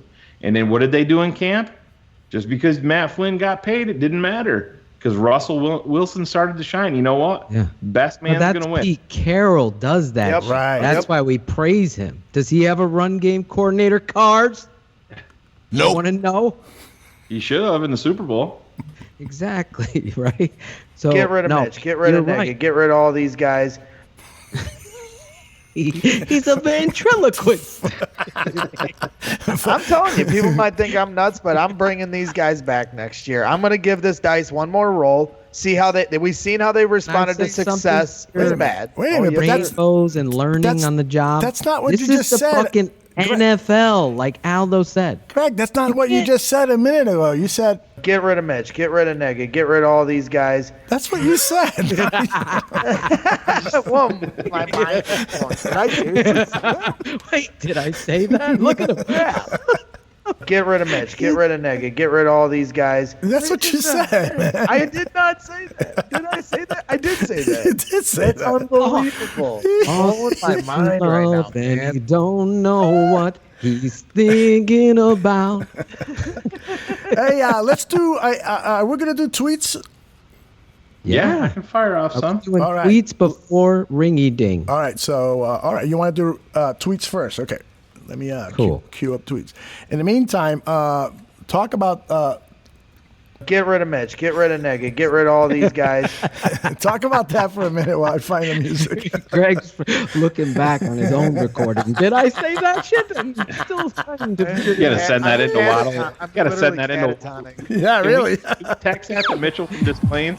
No, that's gonna be the start of the new Christmas song I'm writing. Get rid of Ritz. Get rid of Nagy. Walking in a winter. A sleigh bells ring. Greg is listening. He's releasing. You're not on rhythm, Greg. You're totally off beat. He honestly, I had to cut each part for him. Not on that song. You were pretty good on that song, but on the other songs that we're doing, I have to cut him. Sorry, go ahead. You had to cut him to the rhythm because he's just like off a pinch. So if you know music out there or you listen on the podcast, you produce music because there's a lot of producers, and I have to like literally cut Greg, move him back to the part to make him flow sometimes. Man, somebody just noted that the Rams are wearing these piss yellow uniforms tonight, and it's the Ravens 41-6 that's been pissing and shitting all over them. All right, we move on. Motherfuckers.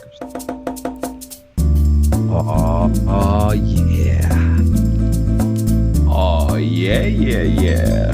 How long is Greg Bragg's segment lasting tonight? Yeah.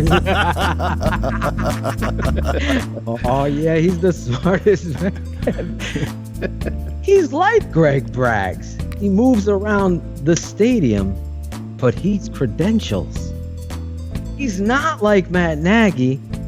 He actually fucking teaches first the fundamentals. He's the smartest man, and this is his dumbest tweets of the week. That's right. Shane, the smartest man in the barroom, scours the internet for tweets, good and bad, and we start every week with the bad ones. Sometimes he has one, sometimes he has two, sometimes he goes three or more. What do you got, Shane? I have one, and it is so bad. It's just, yeah, it's hard to explain, I guess. But bad. Although, do you know who boy. Chris DeLuca is?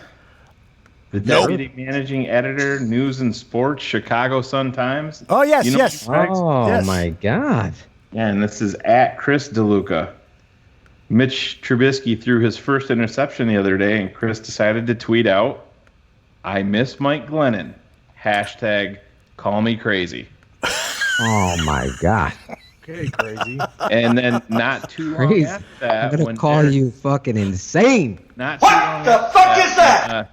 Derek Carr got pulled out of the game in Oakland. Uh-huh. Mike Glennon's first 3 plays, he had 2 fumbles. That tweet did not age well. What the fuck is that? Exactly. I had it's ridiculous tweet.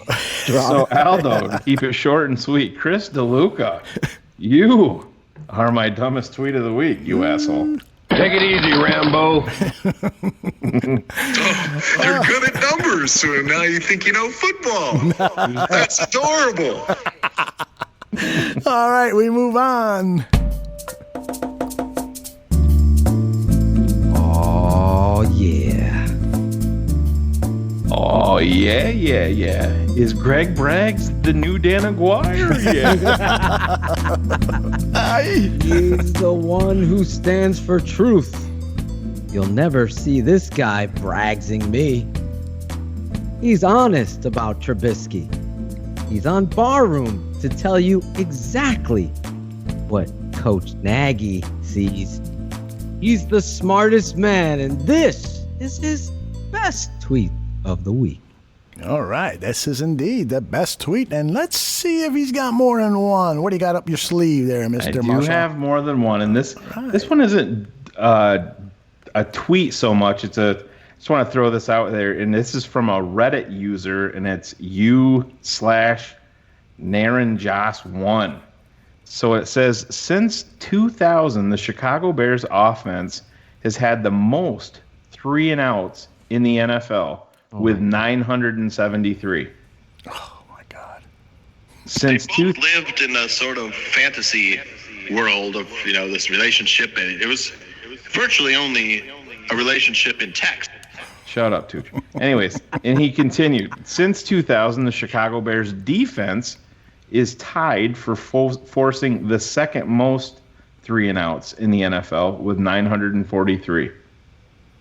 Oh, my God. Tied for second with the most 3-and-outs on defense and the highest most 3-and-outs on offense. That's unfucking believable.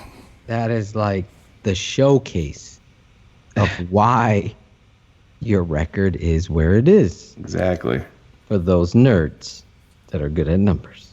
I love Jane. Have I ever told Jane? It's like a son to me. Thanks, Dad. Thanks for Allen Robinson, by the way. Hey, today he admitted that you guys were right. Yeah. Did he? Show, yeah. What? That's not the fucking promo for our show? Exactly. What the? He said, you guys are right. Allen Robinson is better than Jordy Nelson. I was wrong. You guys are right. I was actually going to pull the clip, and I ran out of time. You can fucking pull it. He was going to pull that shit. At least he quoted it. We'll give him that. You got a French dude playing linebacker. I mean, it's like they just throw anybody out there. It's like it's big deal. Delete that off your phone. Sick of this. You're coming on 100 proof, kid. That's right. Oh, just wait, Braggs. There is more. I was wondering why you were allowing me to be on. Shane's first song will be debuting tonight. Dan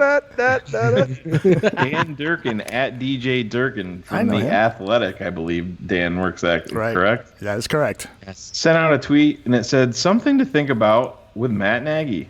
There's a difference between being able to teach a system and build a system. He seems to be struggling with both, but even more with the latter, which is more essential to sustained success. Oh, that's a great tweet. Definitely a great tweet. So, you know what, I know a little bit of the cap, but it's like me trying to explain it to Greg. I can break it down into caveman terms, and he's like, Greggy, no likey, Mash the mashed potatoes. So that's where we are at the offense. We're at the Greg Braggs caveman. This is Matt Nagy trying down his mouth, and he just sees numbers. This is Matt Nagy trying to teach it.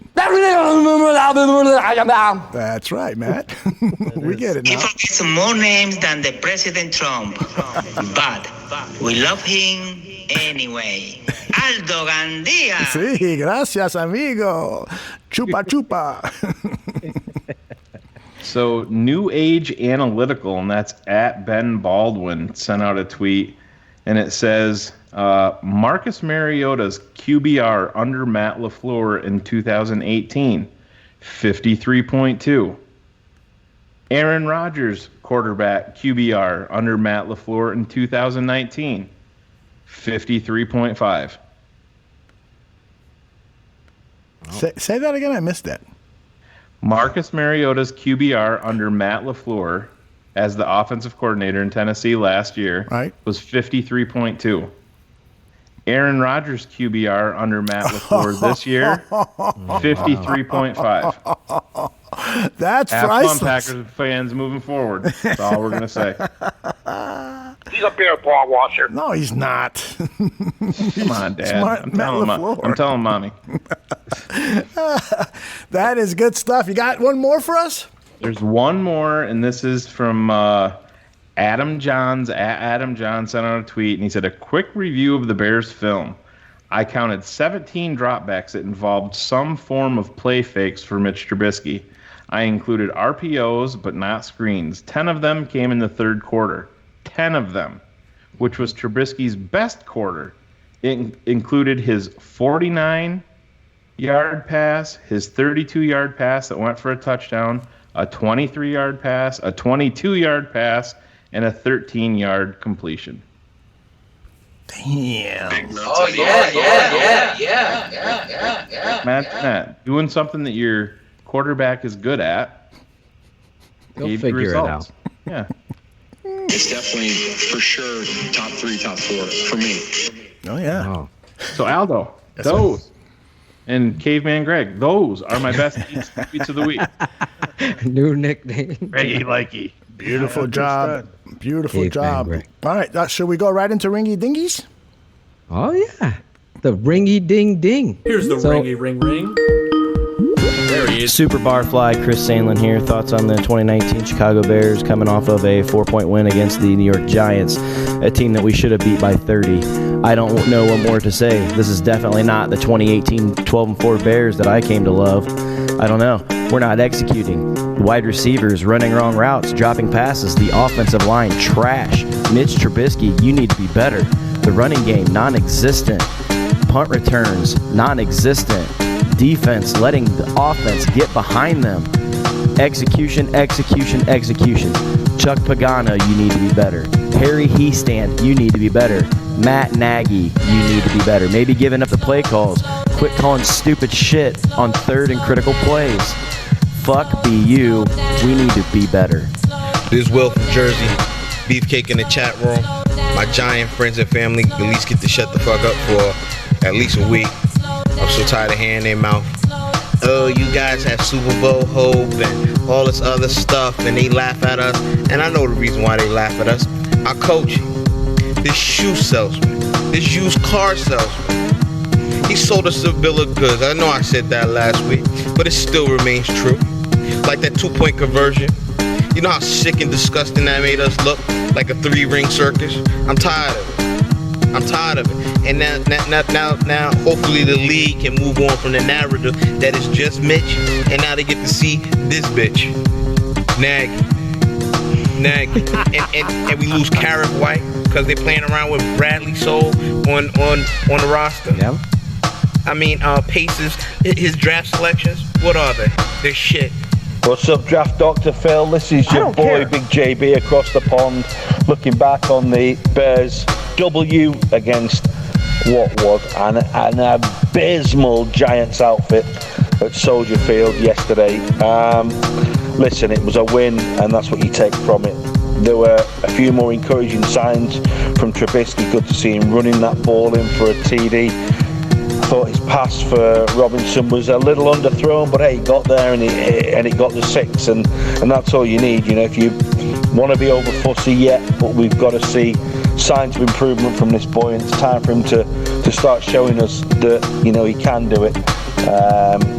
Still things from Nagy that I don't like. I think he's so negative in the fourth quarters when there's a lead. I think he invites teams back onto him. I think he invites teams to come back. He doesn't seem to have a killer instinct. He doesn't want to seem to put the game away. It drives me absolutely mental. On defense, well, listen, I mean, the Giants were just so bad with the ball and the O-line. And Khalil Mack and Leonard Floyd, they were just smashing them all day long. Big Nick Williams, big shout for him, enjoying what he's doing this year. One of the very few bright spots of what's been a really bad year. But on the whole, listen, you take a win where you get it, but it's not what we wanted to see this year. But hey, you know, you've got to beat these bad teams, you've got to put them away.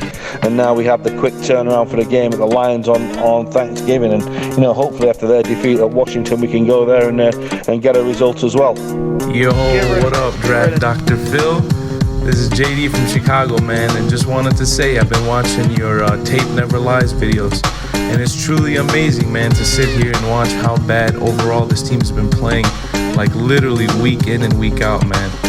My favorite part is how you always mention it's just a reflection of the head coach, man. Lack of discipline, lack of accountability. Obviously, everyone's gonna get on Mitch first because he's a quarterback, but instead I have to call out an all-pro defensive safety, man. Eddie Jackson, what he showed yesterday on tape, I mean, there was one specific play. You got to see this, and I hope you put this on the Tape Never Lies. Second quarter, about 4:16 left on the clock. Darius Slayton, rookie receiver, catches the ball on 1st and 10, and the attempted wrap-up tackle by Eddie Jackson, I mean, unbelievable, dude. Just the effort, terrible effort, and a good head coach like Bill Belichick, there's no way they would allow this nonsense. I mean, as an all-pro safety, it's to try to tackle like that and you just let the guy go and get a first down.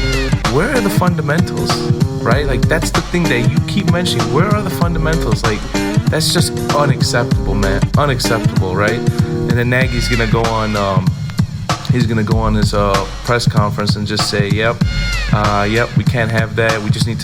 We're still figuring it out. 12 weeks in, we're still figuring it out. Hey, this is AC, aka the Bearded Bears fan with Bears Barroom Radio Network. I'm just giving my thoughts on our head coach Matt Nagy. I feel like his biggest issue is his stubbornness. The way he's going to run his system, regardless of who fits it and who doesn't.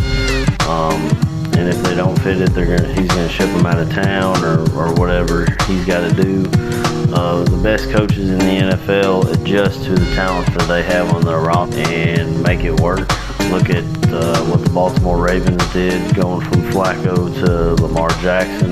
Look what the Patriots do when they have a revolving door at running back, wide receiver, tight end, etc. And those are the best coaches to do it. And I think either Matt Nagy needs to learn how to do that, or we need to get somebody who can and will do that. Guys, Matt Nagy suffers from Napoleon complex. He's a little piece of shit that thinks he knows everything and is too stubborn to admit he's wrong. He needs to play Winsmore. He needs to play Ridley. I'm getting sick of the little guys running around trying to go against tall corners. They're not even tall corners. They're guys that are like 5'10", and they can't even beat him because they're only 5'8". It's a joke.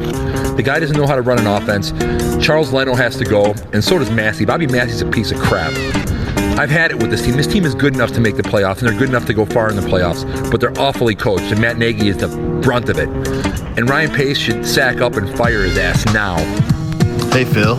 I was driving back to Iowa from Two Scoops' wedding, so I didn't get to listen to last call. I'm listening now. This is your best rant ever. I'm getting teary. Shit is powerful. I'm in total agreement. Great episode. Thanks, brother. This game, more than anything, came down to coaching. And Matt Nagy tried to give the game away. How long before the Bears realize Matt Nagy isn't the skipper to steer this ship? Ringy ding ding, Phil, it's George from England, Bearlissimo. Hi Shane, hi Aldo, hope you're having a great show, I'm sure you are, can't wait to listen to it tomorrow. The Bears this season have sucked. Our zone coverage has been absolutely abysmal. The 4-minute defense from this weekend was terrible. Backing up far too far. Kyle Fuller is awful. Thank God Amukamara's hamstring has held up so far, because he's been our only cornerback that has shown anything like tight coverage so far. Buster Screen has been okay. Certainly no major drop off from Callahan. Offensive line much better this week, but having said that, compared to last week, literally turning up and not falling over before you reach the line of scrimmage would have been an improvement on last week. But pass protection much better. Certainly looked like communication was better on the offensive line in pass pro. In terms of run blocking, we don't seem to be able to block inside zone, power, counters, RPOs, whatever it is, we don't seem to be able to block it in the run game, and that shows up on third down. 6 of 16 on the season. It's been a terrible season. How Chris Table still has a job as at the time of me recording this message, I don't know, because it's certainly not a meritocracy if that's the case. Anyway, love the show, love the breakdowns, love you guys. Bear down. And that's the ringy ding ding from some top barflies. Excellent. And I know that some of you in the chat room are disappointed that you didn't get a chance to get into Ring-a-Ding-Ding, but Phil, with the show being on Monday, could not handle all of the requests or all the submissions. And so... Some top bar flies. Thank you. Thank you, Alan. Yes, that's exactly the truth. I know a lot of you did. And I couldn't edit some of these down because a lot of them, I wanted to cut it and do it. But with time so short, next week when we play on Thanksgiving, send them that night. Just hold the button down on Facebook or Instagram and send me your thoughts there. I could pull the audio from there and just keep it under a minute. Give me your thoughts. Bring it. And you saw I had at least 12 to 15 more. I just couldn't put them all in. We'd be here all just night. From Cooch alone. Yeah. Those guys bring it, though. You all are bringing it. Some of you that I didn't get to put in here, like my boy, Zach Sullivan, I didn't even see. He texted me one. I didn't see because I thought. But anyway, he had a great one, too. You can't stop me no matter who you are. Yes. That was Jim Carrey laughing at what you were saying. I don't know why, but he was. Huh. Hey, speaking of Tooch, I got to give him a shout-out, a very special shout-out. I know we're not to that point of the show, but I'm holding in my hands, and I've been sipping all night long, Rigger's Kansas City Whiskey. Greg, I wish I would have opened this up with you on Saturday before you made that drive home to Indiana, but this stuff is really good. I mean, RIEGER''S, Rigger's Kansas City Whiskey. It is very, very smooth, and the buzz is excellent. So thank you, Johnny Santucci. All right, guys, what do you want to do now? What the fuck should we do, man? Have we run out of show? No. Get rid of Mitch. Get rid of Nagy. Get rid of all these guys. Jesus, Braggs, calm down. I'm going to call Barb. She's going to ground you. I saw her in the chat room earlier. That scared me. Oh, hi, Barb. She's finally listening. At least she listens to our show. Yeah. She doesn't listen to Greg. Yeah, she don't listen to my show. All right, before we get to Bear Up, Bear Down, we have to talk about we have to make an announcement regarding one of our very favorite people here at the bar room. We could probably keep this really short and sweet, but Dan Aguirre is no longer a member of Bear's Bar Room. That was pretty short. That was pretty sweet. Phil, you want to add anything to that? Yeah, I'm disappointed because I love Dan with all my heart. I really do. And this show, I was the one who wanted Dan on 100 Proof. And we all did. I mean, that's. But I mean, I really believed his persona. I mean, selfishly, I believe, because he makes me fucking laugh with everything he says so literally. Mm-hmm. But it's the literal that might have got the best of him on this show because it's guys that are breaking balls on top of going at points. Like Greg has gotten his balls broke all night. And, I love Dan 100%. If we don't agree, it shouldn't be where he doesn't feel comfortable. And if anybody's uncomfortable, I don't want that to happen. So that's where he is. And I honestly will say this to you, Dan. I'm talking to you. As a brother that has been there for you, loved you, love you.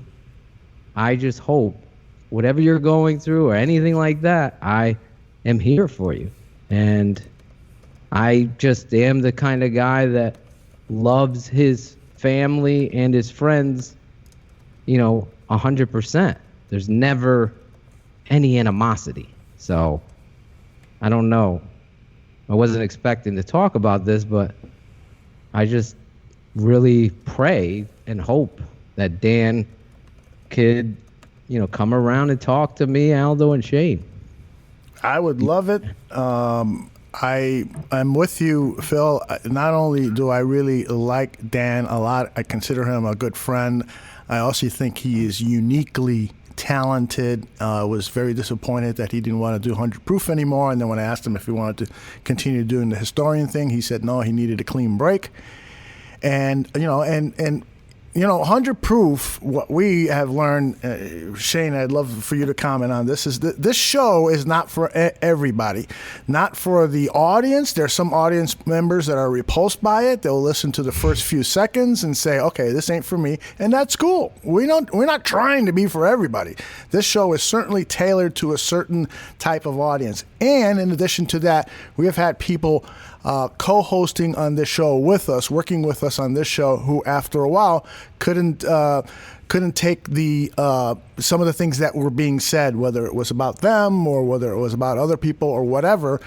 They just didn't want to be a part of it anymore, and that's cool too. But sometimes, it's more of a misunderstanding, and I think that's what it was with Dan.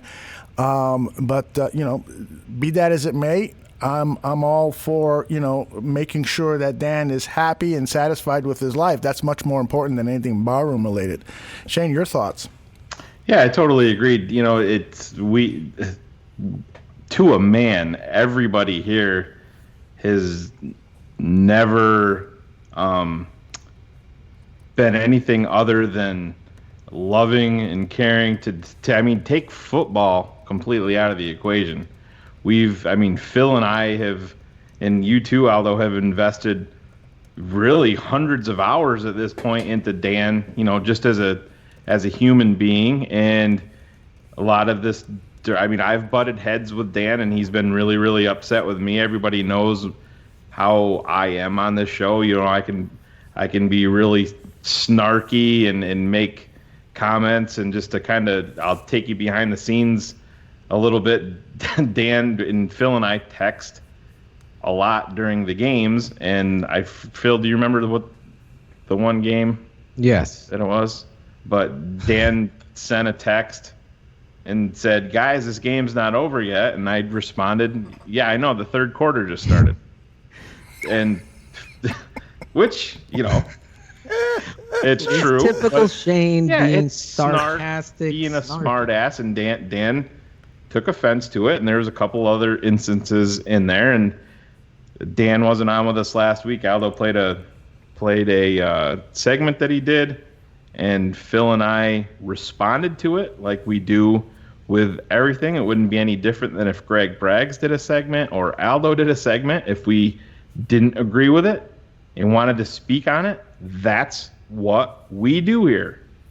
And Dan didn't care for it and wanted a free break. And like I said, I wish Dan well. I've never spent any time with Dan, one-on-one. I've never met the guy personally, but like I said, it's somebody that I've had a text and phone relationship with, and a relationship here on the show.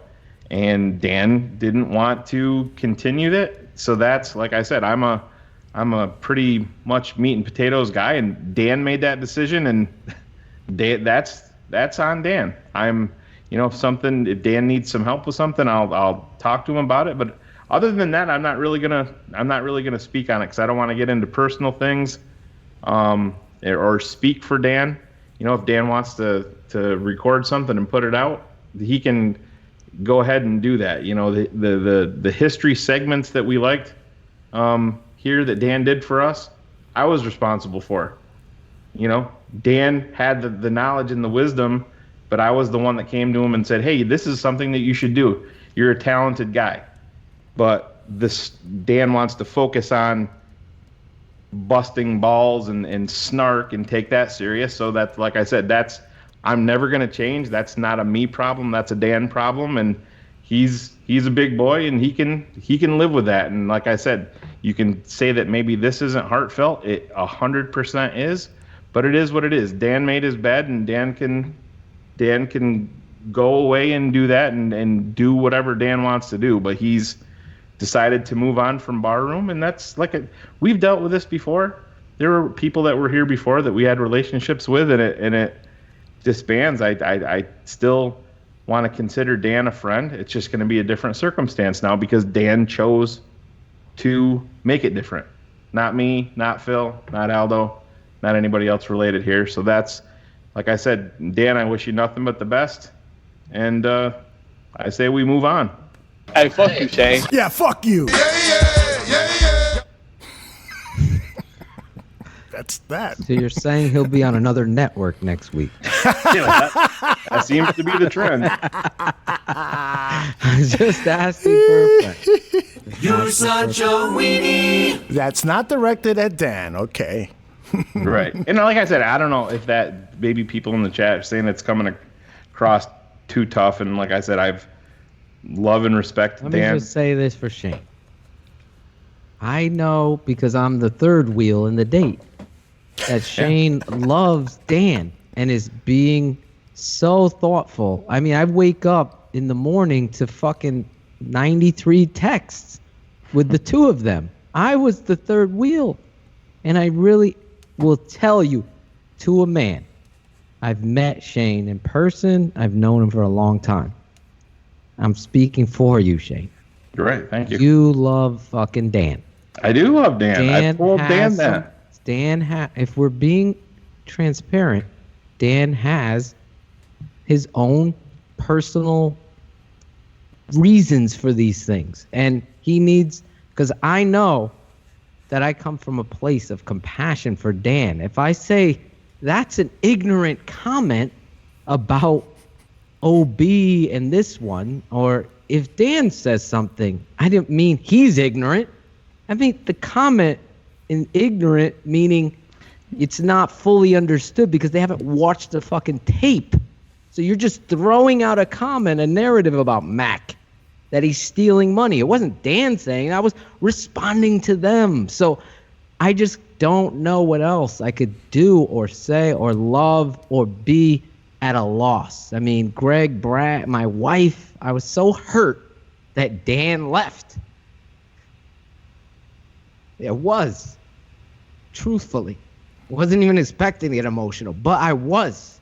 And just listen to my music and stuff. Dan is such a big part of me and Barroom and the show. Well, all of us, right. Exactly. And Shane, I know I would never mislead Dan. I told Dan, forgive. He's forgiven you. He's picking up the phone to call you. You don't want to talk. And then they came back together. And then this. So the dynamite had been lit, I feel like.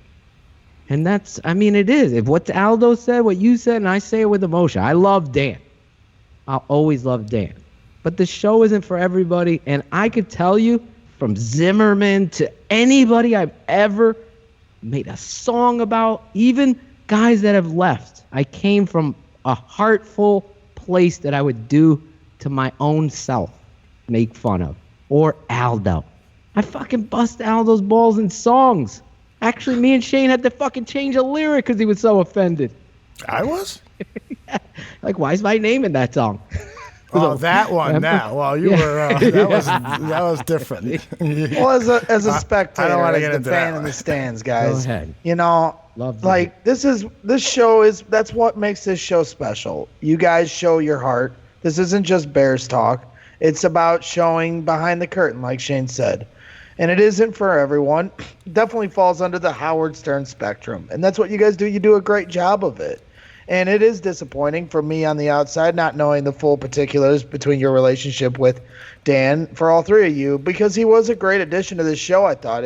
His historical referencing and just his and everything. He was a great addition. But, obviously, if he didn't feel he could do it anymore, that's his decision. I don't know why he would come to that over some ball busting, as you guys were saying, and I don't know the particulars. For me, it's just disappointing because I like Dan. He's a nice guy. I know we joked that I was ghosting him and stuff. Bragsing. Bragsing, so to speak. But Dan's a great guy. I mean, he sent me some DVDs just out of the goodness of his heart. And so, I wish. Did you watch him yet? Still haven't. I'm working through them. Now that the Bears suck, I'll get Dan was the fucking JFK right. stuff. Yes, I watched right. one. I swear I watched one. It's hard during the football season, but no. But this is what it all comes down to is Phil and Aldo and I have been doing this for quite a long time together, and there's been times. I mean, Aldo's called me on the phone and ripped into me. He's ripped into Phil. I've been pissed at Aldo. Always Aldo. It's never me and you. With me? Yeah, us. He's always ripping me and you. Yeah. We haven't ripped him yet. We need to. Who ripped who? You. Me. We haven't ripped you yet. Oh, fuck. Go ahead, rip me. You know, I mean, I can take it because I deserve it. Get the video up, motherfucker. I'm like, oh, Aldo's calling me. And he's like, Don't worry. what the fuck are you doing, man? Answer my text, motherfucker. Don't worry. When we talk about Aldo's wedding escapades, we will. Are you done? Are you finished talking? No, I just wanted to say that, and that I love the way your show is, and it's hard because people take things personally, and everyone reacts to things differently. Phil, you're a coach. You coach football, and you know, with a team full of kids, everyone takes things differently. Right. Okay. So, it's hard for me to judge anyone for the way they take things, and so it's just. I'm a type of guy that always wants to figure it out. Everybody love everybody. Everybody get along. So yeah, exactly. So it's frustrating to hear, and so I hope that he can come to his senses or whatever, and give you a call and work it out in that way. Because none of this is serious, guys. This is football talk on podcast. Let's get real here. I mean, come on. Let's have fun. If somebody's busted, if you don't agree with something, who cares? I don't. Chris Allen wants to bury me in the dirt because I even suggest trading Allen Robinson. Go for it. I'm a goofball. Nobody cares. So let's put our egos down, have some fun, and talk some Bears and talk about life. That's what makes this special. If you want to just stick to the analytical talk, there's probably other podcasts that do that. But at Barroom, we show our heart. We wear our heart on our sleeve. That's what it's all about. Yeah, and I think, we'll maybe this will finish the topic. The thing that's most hurtful, and I think why Phil is getting emotional, and I totally understand why, is that because there's this perception by Dan that the things that were said about him were malicious and ill-intended, and that's not the case at all. And if you're listening to that, I think, all of us, if we said something that hurt you and that we don't realize, why it hurt you, then that's bad on us. Maybe you should talk to us about that. But it was never, truly, there was never any ill intent with anything that was said about you, either from Shane, either from Phil, myself, or anyone else here. We were just fucking goofing, and I think a lot of this is just misunderstandings and shit that's going on in other parts of our life that, either we not understanding because we're too busy or perhaps you miscomprehended something. So be that as it may, I just want to... I'm a type of guy that always wants to figure it out. Everybody love everybody. Everybody get along. That's the final word right there. He's like a ventriloquist. Yeah, you are way too fast with that. Holding, offense number 72. 10-yard penalty. Repeat, first down. We got a request in the chat room. I think it was Lady Bear 83 saying, can we play that song that Phil had to edit out my name? Should we play the version with my name in it?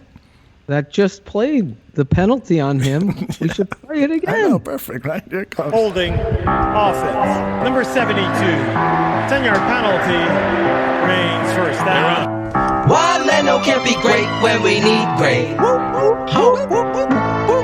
out the tape, never lie, know I got a bitch. Either tape Nazi or that film room snitch. Yeah, we got line problems, that's a coach in me. Pull up the tape, never lie, it's all about Charlie. Can't block, bitch, outside the middle. Show effort in your career, just a little. Post a holding us down, but you're holding us back. Flag down on the field. 72's that. 72. Why Leno ain't good, cause he ain't great. Don't tweet, tell it straight to his wifey. Best friend sat me down in the tape chair. Fire off the ball low like you do care. Sign photo with Gandia and the Lightning. Completely subverts the Minnesota Vikings. Hurt, pass, block, Nagy lying.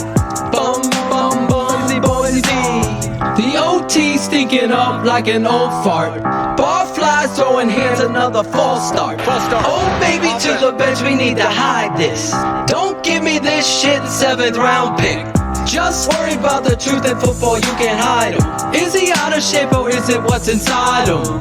While Leno can be great if he can be great, don't show effort or technique on my tape.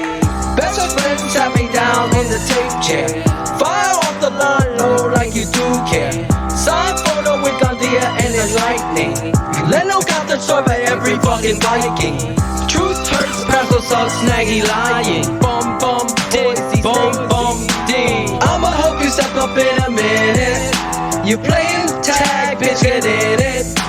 We don't give a fuck with the lies. Patty cake block, goodbye. Stop standing straight up like got paid, now show us why Charlie Leno, get in it. Play to the fucking whistle, just finish. Why Leno ain't great if he could be great? Don't show effort or technique on the tape. Best friend sat me down in the tape chair. Fire off the ball low like you do care. Signed photo with Gandia and his lightning.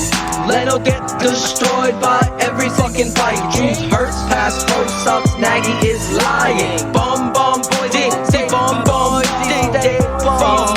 Holding offense. Number 72. 10-yard penalty. He's going to London on vacation.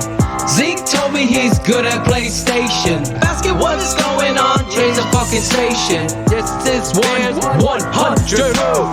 This is your boy, 100 draft Number 72. 5-yard penalty. Struggling Charles Leno needs to stop with the penalties. Yeah. Those are backbreakers.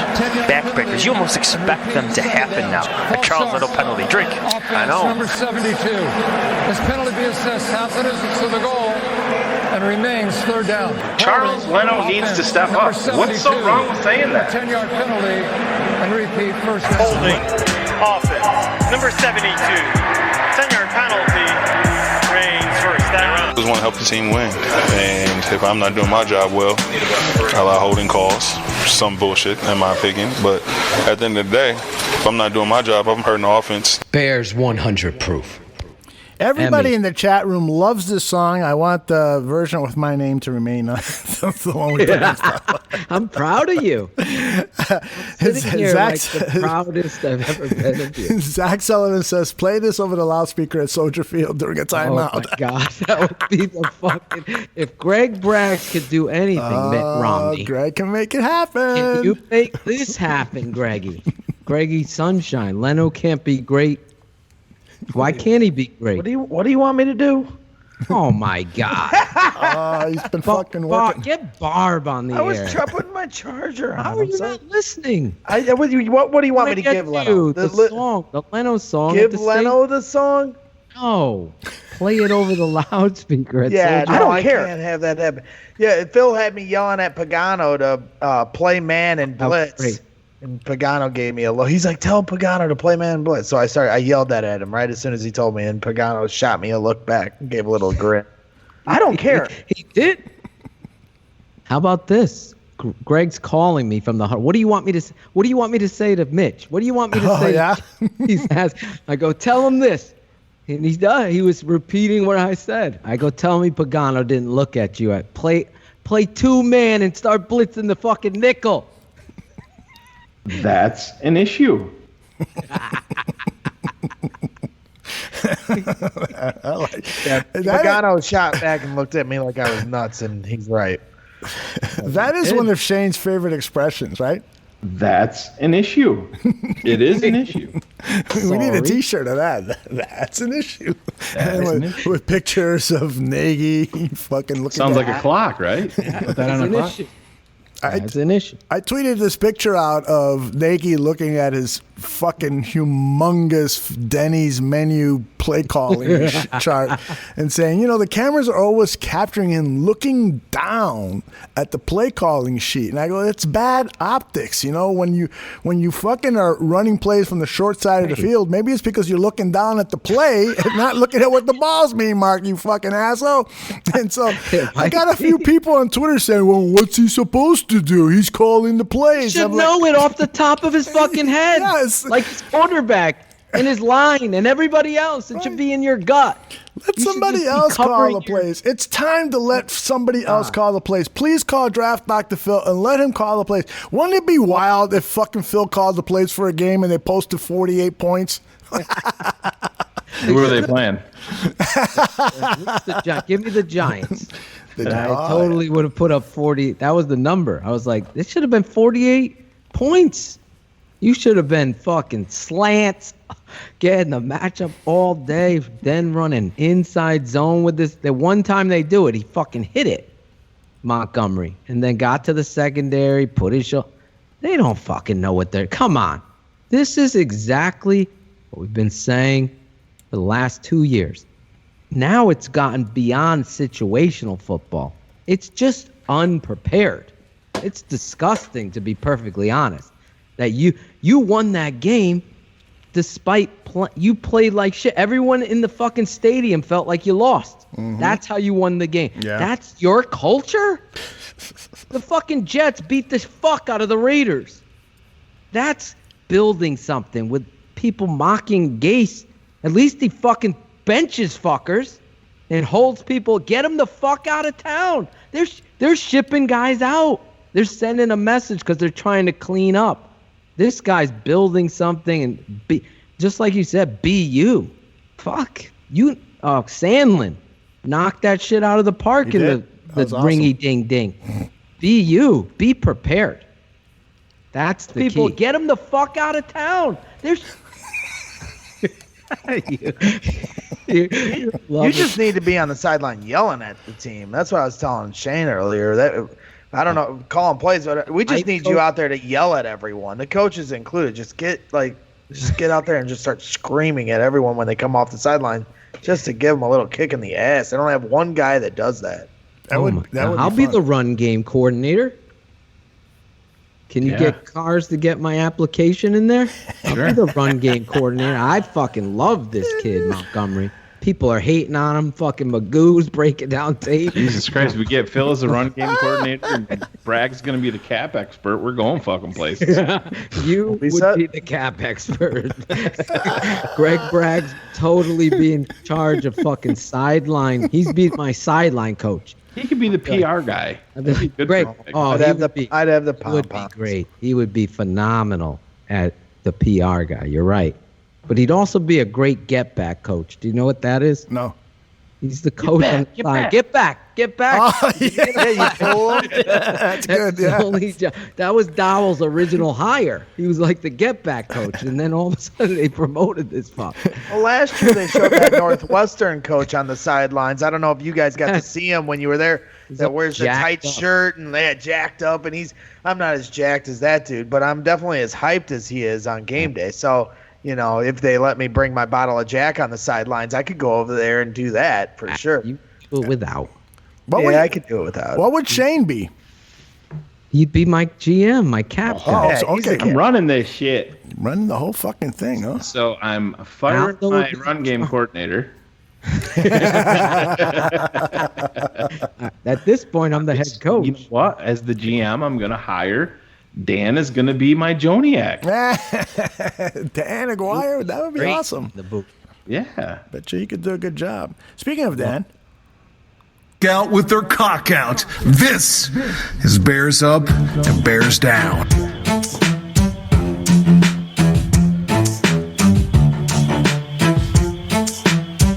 Bears Barroom Radio.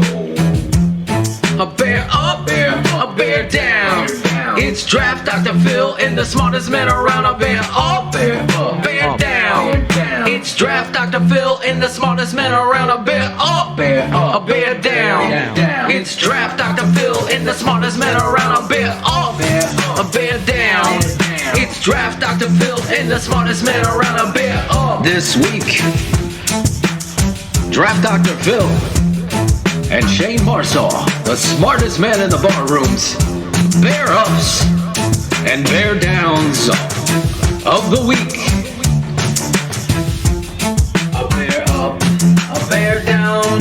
Draft Dr. Phil and the smartest man around there watching the tape and weighing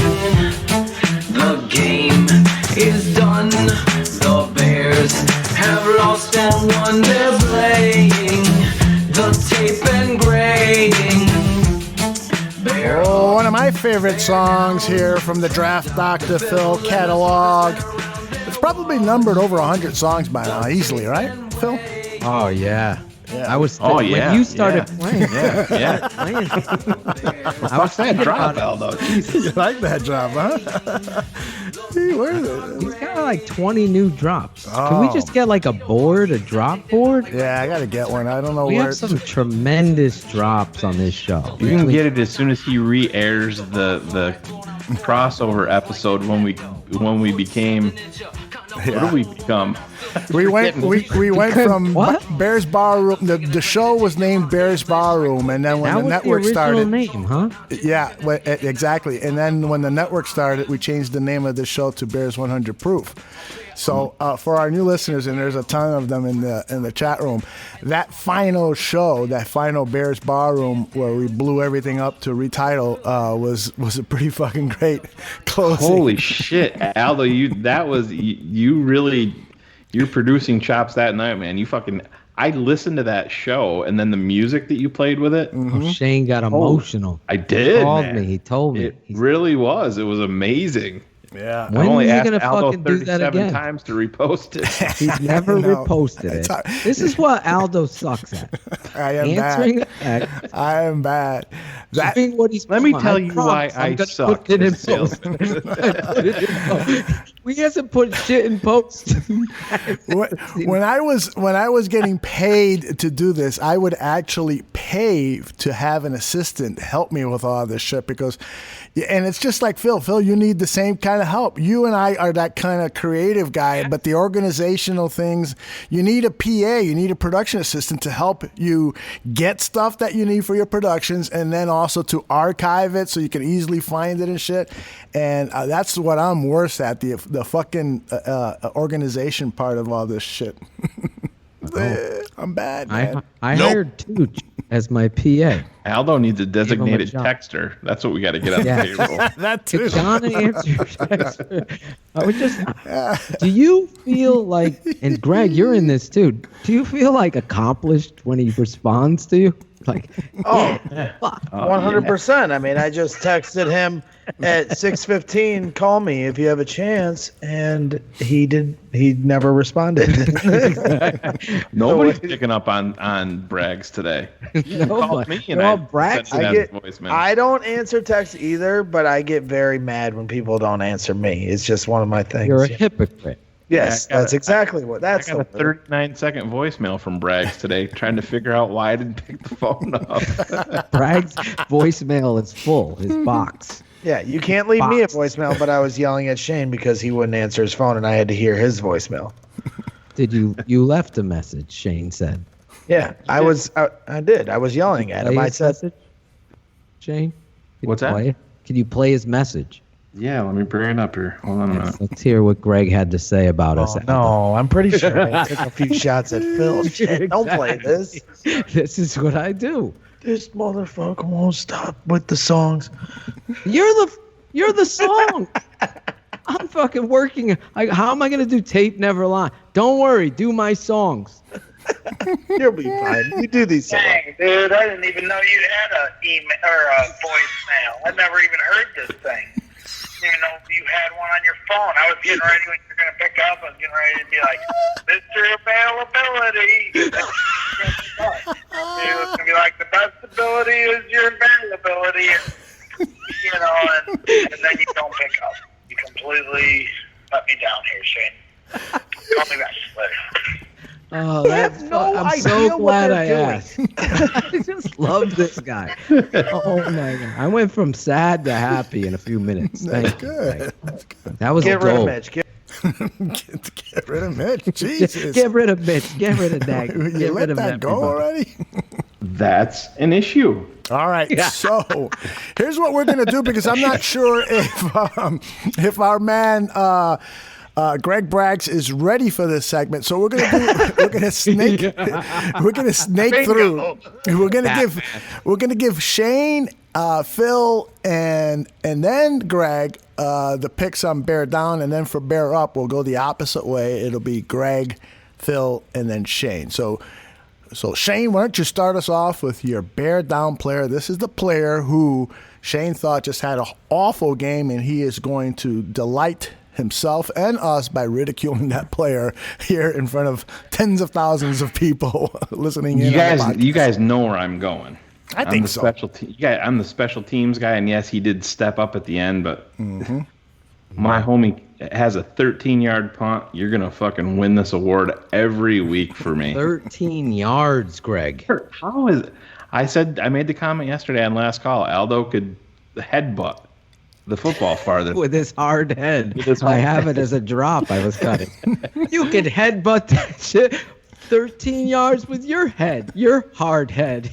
But it goes back to everything that we've talked about. And yes, he rebounded and had a couple nice punts there. But Jesus, if you look back to the playoffs last year, Philadelphia's game-winning drive in the playoffs. Oh my God! Started off with a Pat O'Donnell shank. Yep. And this guy's name is Megapunt. I thought he had stepped up there early in the year, and it was being the guy that we wanted him to be and what he was drafted for. But oh my God, 13 yards. That's just on a team. Phil talked about hidden yardage with Tariq Cohen, not fair catching and letting the ball bounce. That's another huge part of it. 13 yards. It's just sad. Yeah, I mean, there's a lot of bear downs going around, but I'm going to default. Awful, though. I'm going to default to special teams because when you put up a fucking shitty display like that, you need to be called out. That's another huge part of it. This is Bears 100 Proof. You know what? You guys are being rude. I'm going to quit. If you were to give me a job on your team, Phil, I would want to be the special teams coach because, first of all, I would have to learn how, all of the stuff. Learn it all. Yeah, but Nagy's got a book for dummies in his life. He would be fine. But I'll tell you this: there is no fucking special teams player that would go out there without, first of all, knowing all the fucking rules associated with special teams play, and secondly, that would not go out there totally fucking fired up, ready to perform whatever the task is, whether it's blocking, whether it's kicking, whether it's punting, whether it's snapping, whatever it is, to perform it at 100% level and totally fucking Mike Ditka type fired up, because that's a big part of special teams, because it's a fucking crazy position. And for when O'Donnell goes out there and kicks a 13-yarder, I think it's because he's been just sitting on the bench thinking about some chick he's been fucking and stuff, and then he goes out there and he punts and his mind wasn't on it. Chris Tabor needs to be in these guys' faces, and he needs to have them fired up every fucking time they get out there on the field. That's what a special teams coach does. He's got to get these guys mentally psyched to perform, and for that kind of shit to happen, I pointed at Chris Tabor because O'Donnell definitely has the skills, he's got the ability, he's got the technique down, but he's just not. He's never been consistent, though. That is true. That's the problem. And I mean, he's been here since 2013, drafted in the 6th round, I believe. Same year, I think him and Leno were back-to-back picks. Actually, he was 6th. He was drafted ahead of Charles Leno. Believe it or not. That's right. That's an issue. It is. But that's another guy that got paid. Yep. It's another guy that got an extension, and he was booming the ball early, but. Jesus, you can't. 13 yards. I don't even know. It seems to happen in the big moments. Yeah, exactly. And that's the problem. Maybe that's where you're, Aldo, you're not too far off. The special teams coach should be in it. This is a fucking big kick here, babe. Let's go, babe. Nail it. However he talks, this fuck. Tabor, I haven't seen passion out of him or any fucking special teams coach here since fucking Danny Abramowitz. And we've had some great, let me correct myself. This dude over there with the Chiefs now, that probably should have been our head coach. What's his name? I just lost it. Former Bear. Ron Rivera? Former Bears special teams coordinator. Tabor. No, not Tabor. Taub. Taub. Yes. Tobe. Tobe. Thank Yeah, you. this guy. Thank you, Beefcake. Taub, Tobe, McClendon. He called him Bobby Massey tonight, though. He didn't say Bobby Macy, know. which he had to do it for 5 years. But Of course, the Macy's Day Parade is coming out. You fucked that up. That joke. I had that joke all written. So like Tooch for a second. I haven't figured out what's going on yet. That's like at the fucking wedding. We got to talk about the wedding before we close the show. At the wedding, I called Joe's new wife Stacy. I'm like, what the fuck is wrong with me? I did it on live video. I quickly took it down. I said, the drunk tweet. The over 60 It's not drunk even tweets. Now because the I'm fucking- drunk. It's because the I'm a bride's wrong name. Oh, Catherine, I'm sorry. Anyway, all right, so now it is time to go over to Draft Dr. Phil for his Bear Down player. We're getting a lot of nominations, and some of them are former Bears Barroom people, but we're not going to mention any names. I will say this guy he brags the barroom a few times. I'll tell you that. Quit bragging us. Face us. It's number 72, Charles Leno. I'm at the point where it's almost comedy. So when Shane says it can't be any worse, he's 100% right. This guy got paid and decided to lay down. If anybody can show me on tape, that's your job. Mm-hmm. Show me Charles playing well. Show it to me. There's never been evidence supporting that. So when I'm going and people, you're real hard. Yeah, I'm so frustrated watching it. I'm bringing it to light. And the reality is, I didn't put all these pieces together. Aldo and Shane he did? I didn't know he got married and this, that, and the other, and he got paid. Now you're putting all these things together. How much does it mean to you? This was a 7th round pick who made it in the NFL. You'd think your career, your body, your brand would mean. And on tape, it's been very difficult to watch. So after watching, I haven't even watched the tape yet, guys, because it doesn't come out till tomorrow. So to get the tape never lie, it's so frustrating. Well, like high-end media types get it right away. They could deal with that. We don't get it. There's that Charles Leno play where he just tries to chop block the guy, and the guy. Oh my God! You tweeted that out. Yes. Yeah. Oh my God. And the guy just jumps over Charles. It's like, and I tweeted it out, and I said, sometimes I think Draft Dr. Phil is too tough on Charles Leno, but this is the type of shit that drives Draft Dr. Phil crazy. And I tweeted the play out. Oh my God. Thank God I'm not on Twitter. Yurko was tearing him apart today. Oh, really? Was he? Oh, yeah. He was like, what are you doing? Playing a kid's game? What are you rolling around in the dirt? What are you doing, Charles? You look like a little kid. When he got buried by the safety, I've never in my life saw a fucking man just fly off the screen. You don't even have to watch that play. You could just video it. He just boom. Just look like Fred fucking Flintstone tumbling down the fucking dinosaur to work. Time to go down to the bedrock again. That's Leno, for God's sake, Shane. Unbelievable. My father. The rock quarry, not bedrock. Sorry. Jeez. But it was bedrock for the Flintstones. So technically, give me something. I have that on my phone. My father goes, your tackles. Oh my God. That poor kid, number 10. He can't fucking learn. You can't run read game with that RPO and he's blocking the wrong guy. Greg was like, Phil, look at this pick. It sends me a pick. Mike Suma says that you should cut some offensive line highlights with Benny Hill music in the background.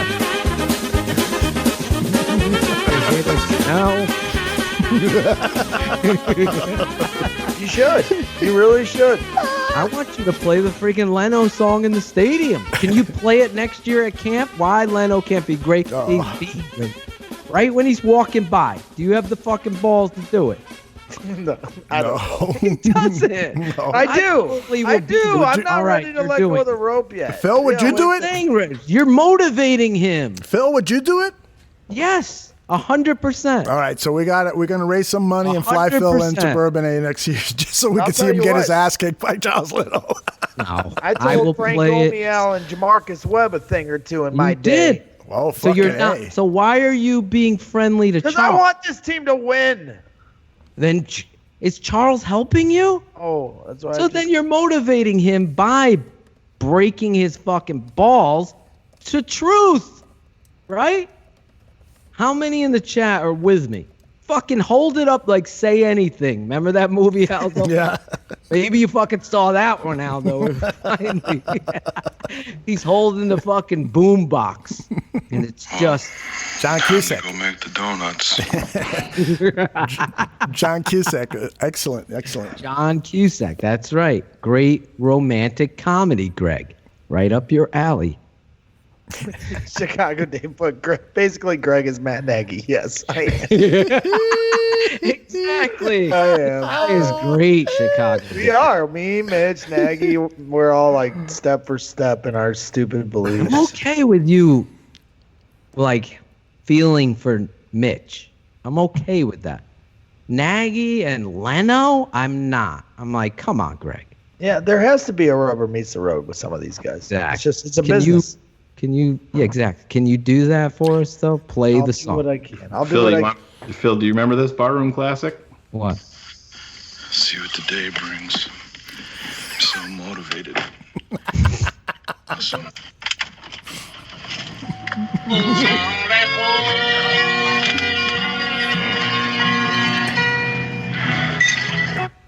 The good old days, huh?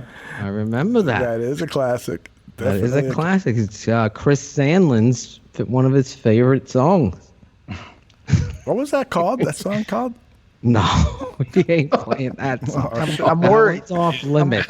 Yeah, you That definitely song's- can't play that one. You cannot play that song. And I'm totally never afraid to roll the dice. But I've got the seatbelt on tonight, Aldo. I'm worried because Sandlin asked for my address, and we're like sworn enemies, so I have no idea what he's He going wants to to say. compare notes on Dan DVDs. Oh my gosh. Maybe he's sending me a bobblehead. Yeah, Greg, actually, I got to send you that. I got that up in the display case. Oh, there we go. I don't have enough. Rub it in. And we got to praise our boy over here, Draft Dr. Phil, because he was on Leno from fucking Jump Street this year. Yeah, he was. I love that part where Aldo goes, yeah, he was. Like, See that it was back pulling behind teeth. See that back behind my head there? Oh, look at that.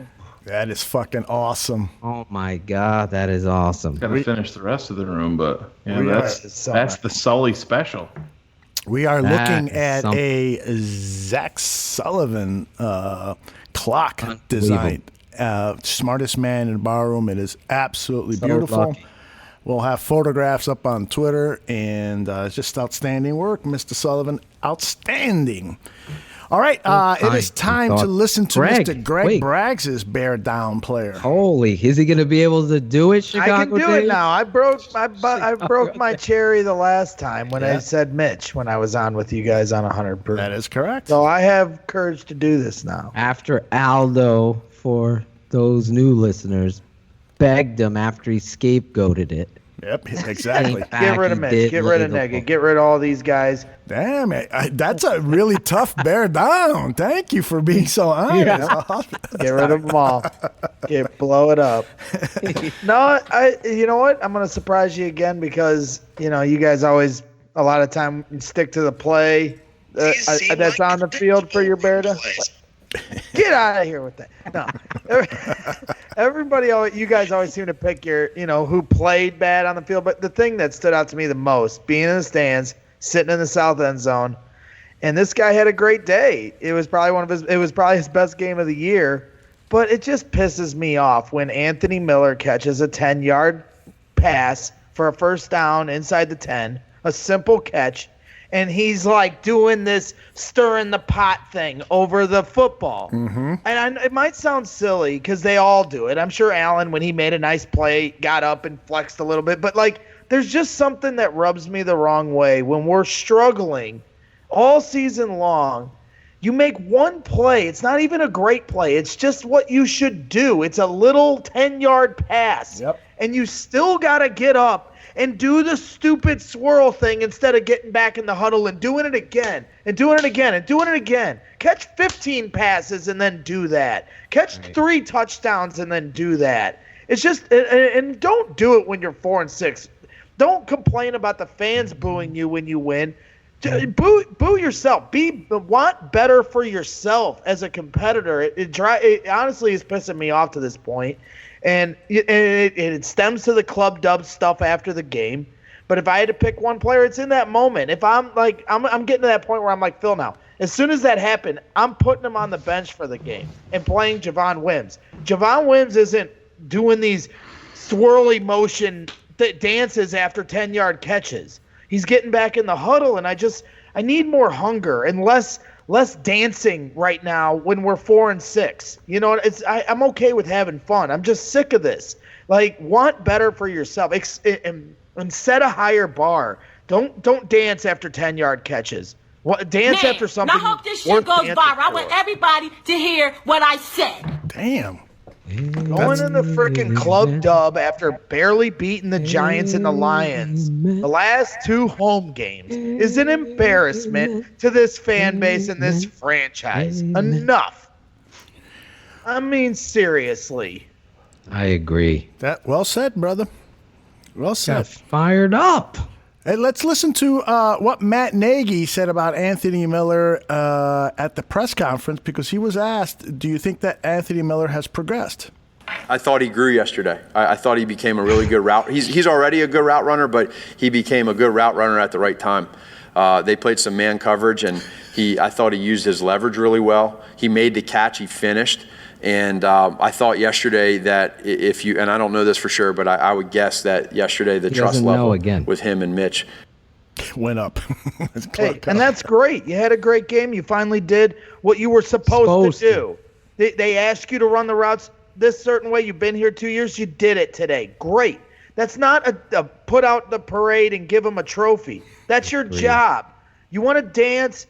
Do something worth dancing for. I'm sorry. It's set a higher bar for yourself. Tariq Cohen, we saw a couple weeks ago, talking smack after, making a little turnover on downs. Anthony Miller comes off his hands, interception. He's throwing up the Memphis sign as he's walking off the field. And then this way, it's the same thing. Stop with the dancing and get serious for 5 seconds. Damn. For sure. We'll figure it out. We will figure it out. Boys, along those lines, I have you at 8.6 yards per play out of the I formation. Are you at all, I don't want to say struggling, but just philosophy-wise, are you juggling the idea that your players might actually be better at running stuff that isn't necessarily a huge staple of your offense? No, I'm not concerned. All right, listen to a little of this. Downs of the week. A bear up, a bear down. Draft Dr. Phil and the smartest man around there watching the tape and weighing. Well, so is Greg. He's been watching some tape too. He just came off a fired up rant against Anthony Miller, his bear down player. Let's find out from Greg who his bear up player is, the player that he wants to give some kudos to publicly. What do you got, Greg? Well, yeah. I'm going to do the same thing. You guys can talk about the play on the field. I only see so much as a fan. I'm the simpleton fan, just like everybody else in that chat room that doesn't necessarily know all the X's and O's of the game. I watch things on its surface. I look at the guys and how hard they're trying and what is important to them. And is dancing after a first down more important than to you, or is winning for this team and this fan base and this city more important to you? And guess what? Mitchell Trubisky might suck every week this year, but he tries every week to win for this team. He might have all this chaos going around him. He might make mistakes himself, but guess what? He still is busting his ass to win. He has a They run a play on the goal line to get him in the end zone because they can't run the ball any other way to get in. He's got 2 different injuries he's dealing with now, and he busts his ass through that line to get into the end zone, throws the ball up in the air, doesn't go over the top of the celebration, and gets back in the huddle for the 2-point conversion debacle. And that's what I want. And my bear up is Mitchell Trubisky. Everybody can call me a Mitch ball washer all you want, but guess what? You know, with everyone else got the pitchforks at him, a guy wishing heart attack and death on him in the stands. I'm rooting for this kid because he actually tries. And then guess what? Even after coming out with a pitiful win, and you can tell he wasn't all excited in Club Dub, he goes to the podium after the game and says what? It's not good enough, and I'm not good enough. That's the message that should be sent to this team every week until the season is over. And he gets it, and I want everyone else to get it. You know, Matt Nagy, you can pull up the audio to him talking to the team in the locker room after the Club Dub dancing. He's babbling on about this, that, and the other. He needed to say, it's not good enough, and we need to do better. That needed to be the message. Instead of like, hey, this is what we do. This is how we grow. No, we need to do better. You know, the bar was set mildly high last year. I want the bar set higher. And, you know, for all the faults that Mitch has, and they're out there. Everybody else can point them out. I'm going to be the one to stand for him because he's actually playing his ass off and trying to fucking win for this team. And it's almost tiring sometimes to sit in the stands and watch everyone trash him when everyone around him, like Shane said, how do you expect consistency out of him when no one is consistent on this offense? And you know what? To his credit, he doesn't throw anybody under the bus. He doesn't dance or puff his chest out, and he walks up to the podium every week and takes accountability. And that goes a long way for me because I watched the last quarterback here walk to the podium and almost never take accountability. And I need that I need some leadership on this team. It's lacking desperately. So my bear up is Mitchell Trubisky. Big surprise. I'm a Mitch ball washer. This is what we do. This is how we grow. No. Hey, Greg, man, if you only had Dan Aguirre's voice. I know. I just sound like a whiny bitch. All right, so put him on the spot. Are you giving Mitch a contract extension? Yes, I am. No, I'm not. I think you could. I think you could sign Mitch right now for pennies on the dollar. Right. Then nobody would take that extension, but he would. He'd give a home to. No, I'm not giving him any extension. Everyone needs to prove it next year, Mitch included. Thank you. All right, now, as I said earlier, we're going to snake back to Draft Dr. Phil. Who's your bear up player? My bear up player is Allen Robinson. This guy goes out there, the consummate professional, making plays, running his routes, being highly critical and competitive with oneself. This is an elite wide receiver. I don't give a fuck what Shane thinks. That's a first-round trade type of big-time player. I'm not saying he's not an elite wide receiver. I'm just saying he's worth it. In my book, I wouldn't accept anything but a first-round pick for this. Phil, that's what I'm saying. He's worth more to the Bears than I think what you can get for him in trade. He was saying he can. It sounded. Just clarify it then for the audience. But it sounded to me like you're not going to get that from anybody in the league, and I don't agree with that. I don't think you could get a first rounder. No. So that's where I totally don't agree with you there. See? That's what I'm saying. I think you can get it from teams. I think that's ignorant of you. Oh, you son of a bitch. I think this fucking guy is a superstar. And Shane, we have called out this guy. Yeah. In regards to him not making plays for Mitch when Mitch needs help. He needs fucking help, and that's okay. That's okay that a quarterback needs help. If he was a pussy, he was a fucking pussy like Glennon, that's a guy that's just got size and a good arm. That's it. You don't think Patrick Mahomes gets help? Exactly. Patrick Mahomes gets help. Eli Manning got help. Tom Brady gets help. They get it through coaching and players with fucking heart. This motherfucker, Edelman, drops a ball. You see what he did? Goes to the fucking sideline, starts doing push-ups. Remember Peanut Tillman did that? Yep. That Peanut Tillman, to me, I don't care what Hub, Arkish, and I were going at it about, he's a Hall of Famer. He's a fucking Hall of Fame football player. That's the truth. And those guys like Khalil Mack that fucking work their asses off. These guys are the best football players in the world. I could only dream of playing in the NFL. I watched that movie Invincible with Marky Mark Wahlberg. It's a true story about Vince Papale. That guy's heart. And the coaches believed in that. That's why that's a Hall of Fame head coach. Because you find talent every fucking where. Mm-hmm.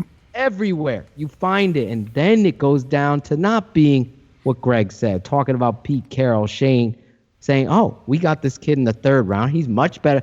We don't have that.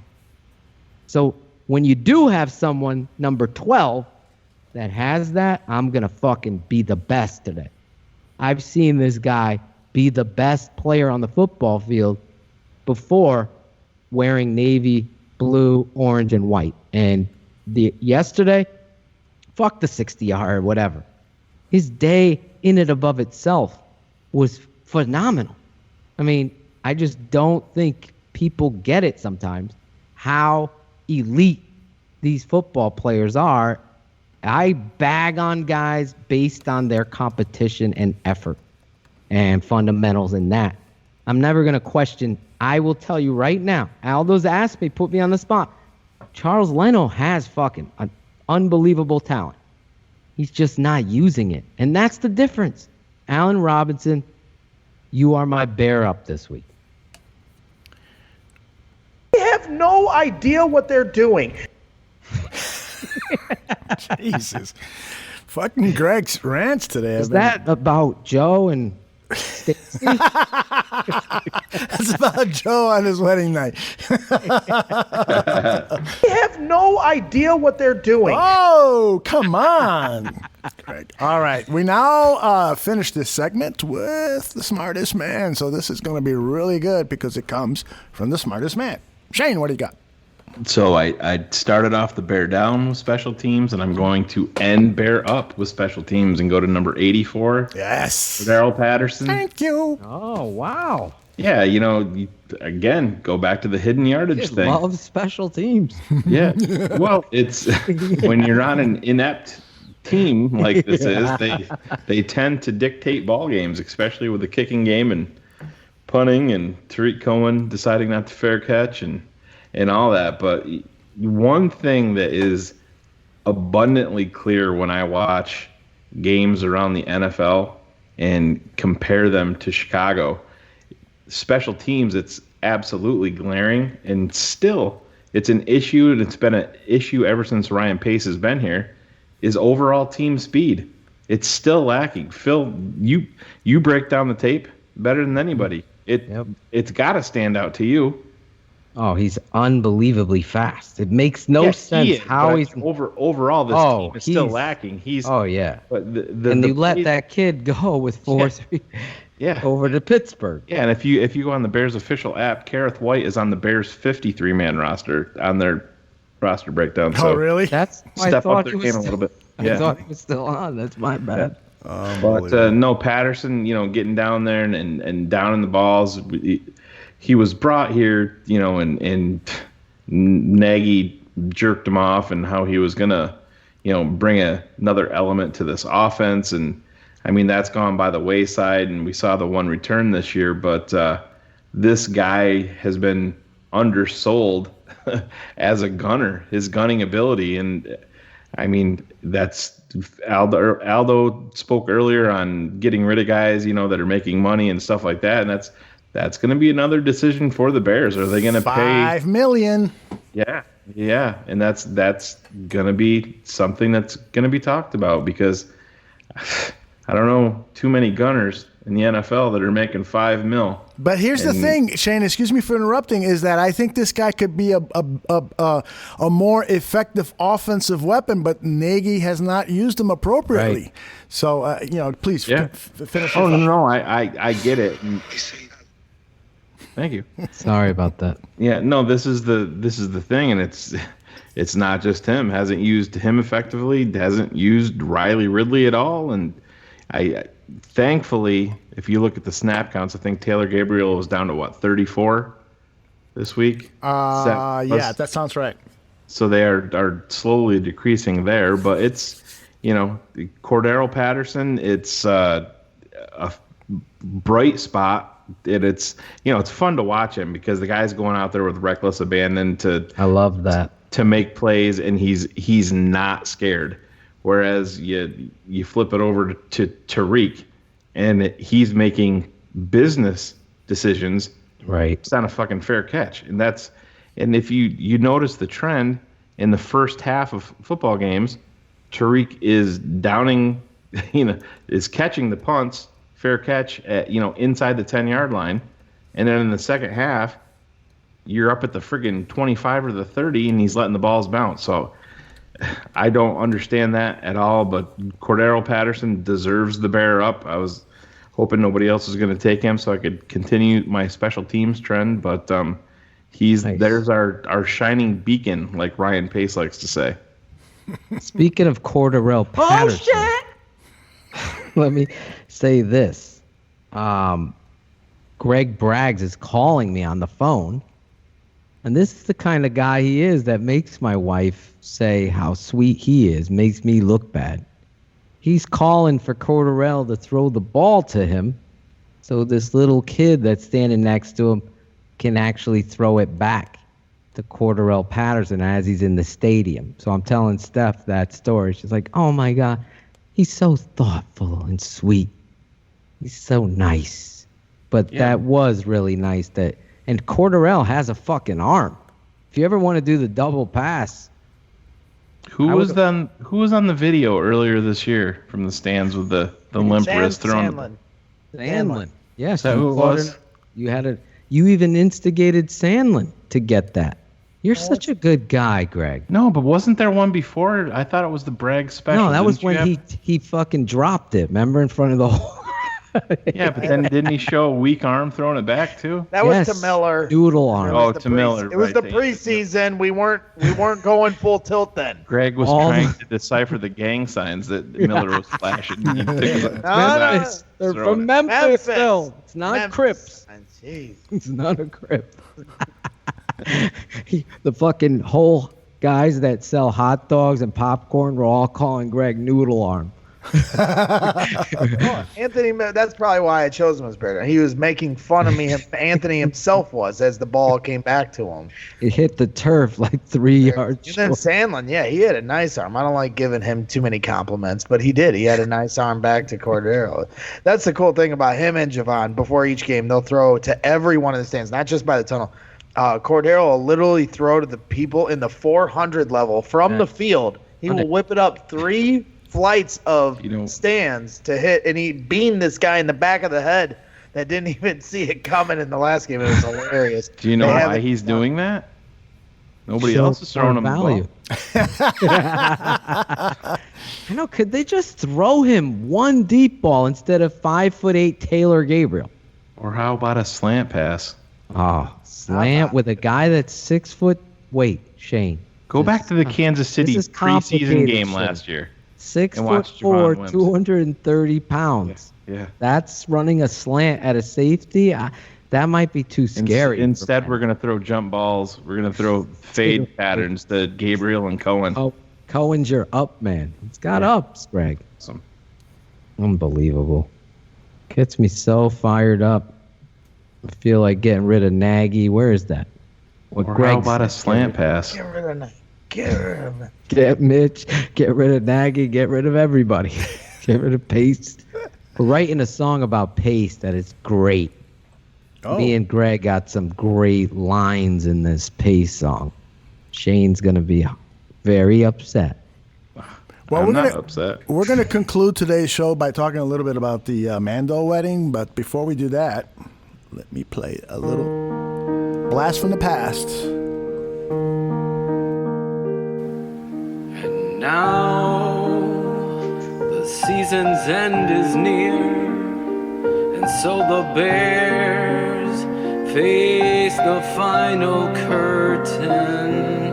Barflies, I'll say it clear, a new coach is coming, of which I'm certain. Last season was lost with Dowell, Fox, and Glennon. Fans felt frustrated like traffic on a highway. But our creed, the barroom's truth, we did it our way. Regrets, we've made a few, but being truthful, too few to mention. We always do what we have to do. Saw this miserable season through without exception. We didn't plan no charted course. The barroom's only step was the Shyway and more. Never mincing words, we did it our way. Yes, there were times that the barflies knew that when the fellas bit off more than they could chew. But through it all, when there was doubt, we stepped up in the pocket and threw it out. We faced them all and we stood tall and did it our way.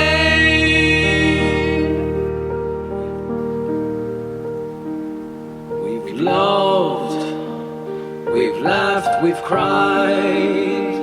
We've got draft Dr. Phil, so you know there's no losing.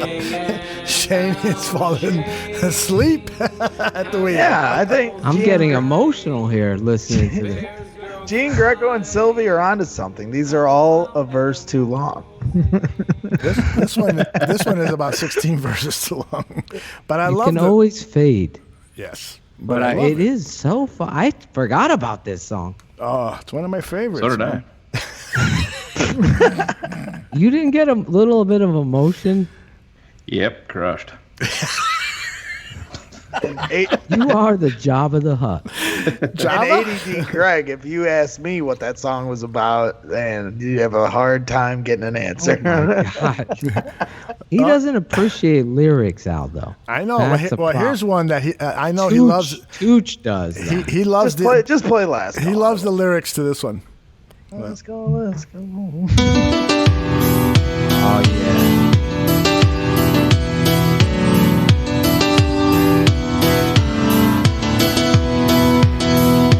Just when you thought it was going alright, we found out he's wrong when he thought he was right.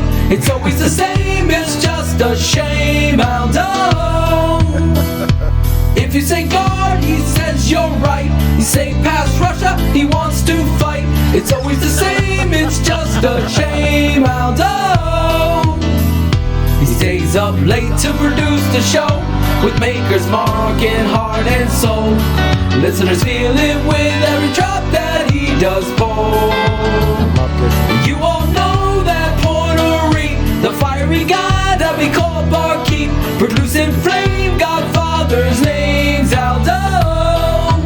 And fake. Turning us on, shouting us out, 100 proof, truth is all about. New bar flies and listeners coming in all the time. Producing shows, staying up all night, instigating Phil and Shane to fight. Producing flame, Godfather's name's Aldo. the show with makers Mark and Heart and Soul. Listeners feel it with every drop that he does pull. You all know that Portery, the fiery guy that we call Barkeep, producing flame godfathers names Aldo. Aldo's coming through on 100 proof. That Bears podcast got it all for you. Aldo's coming through on 100 proof. That Bears podcast got it all for you. That part the Godfather. Yeah, the truth is Bears ball. Aldo Gandia. The Godfather. You know him. Producing. The super producer. Oh, yeah.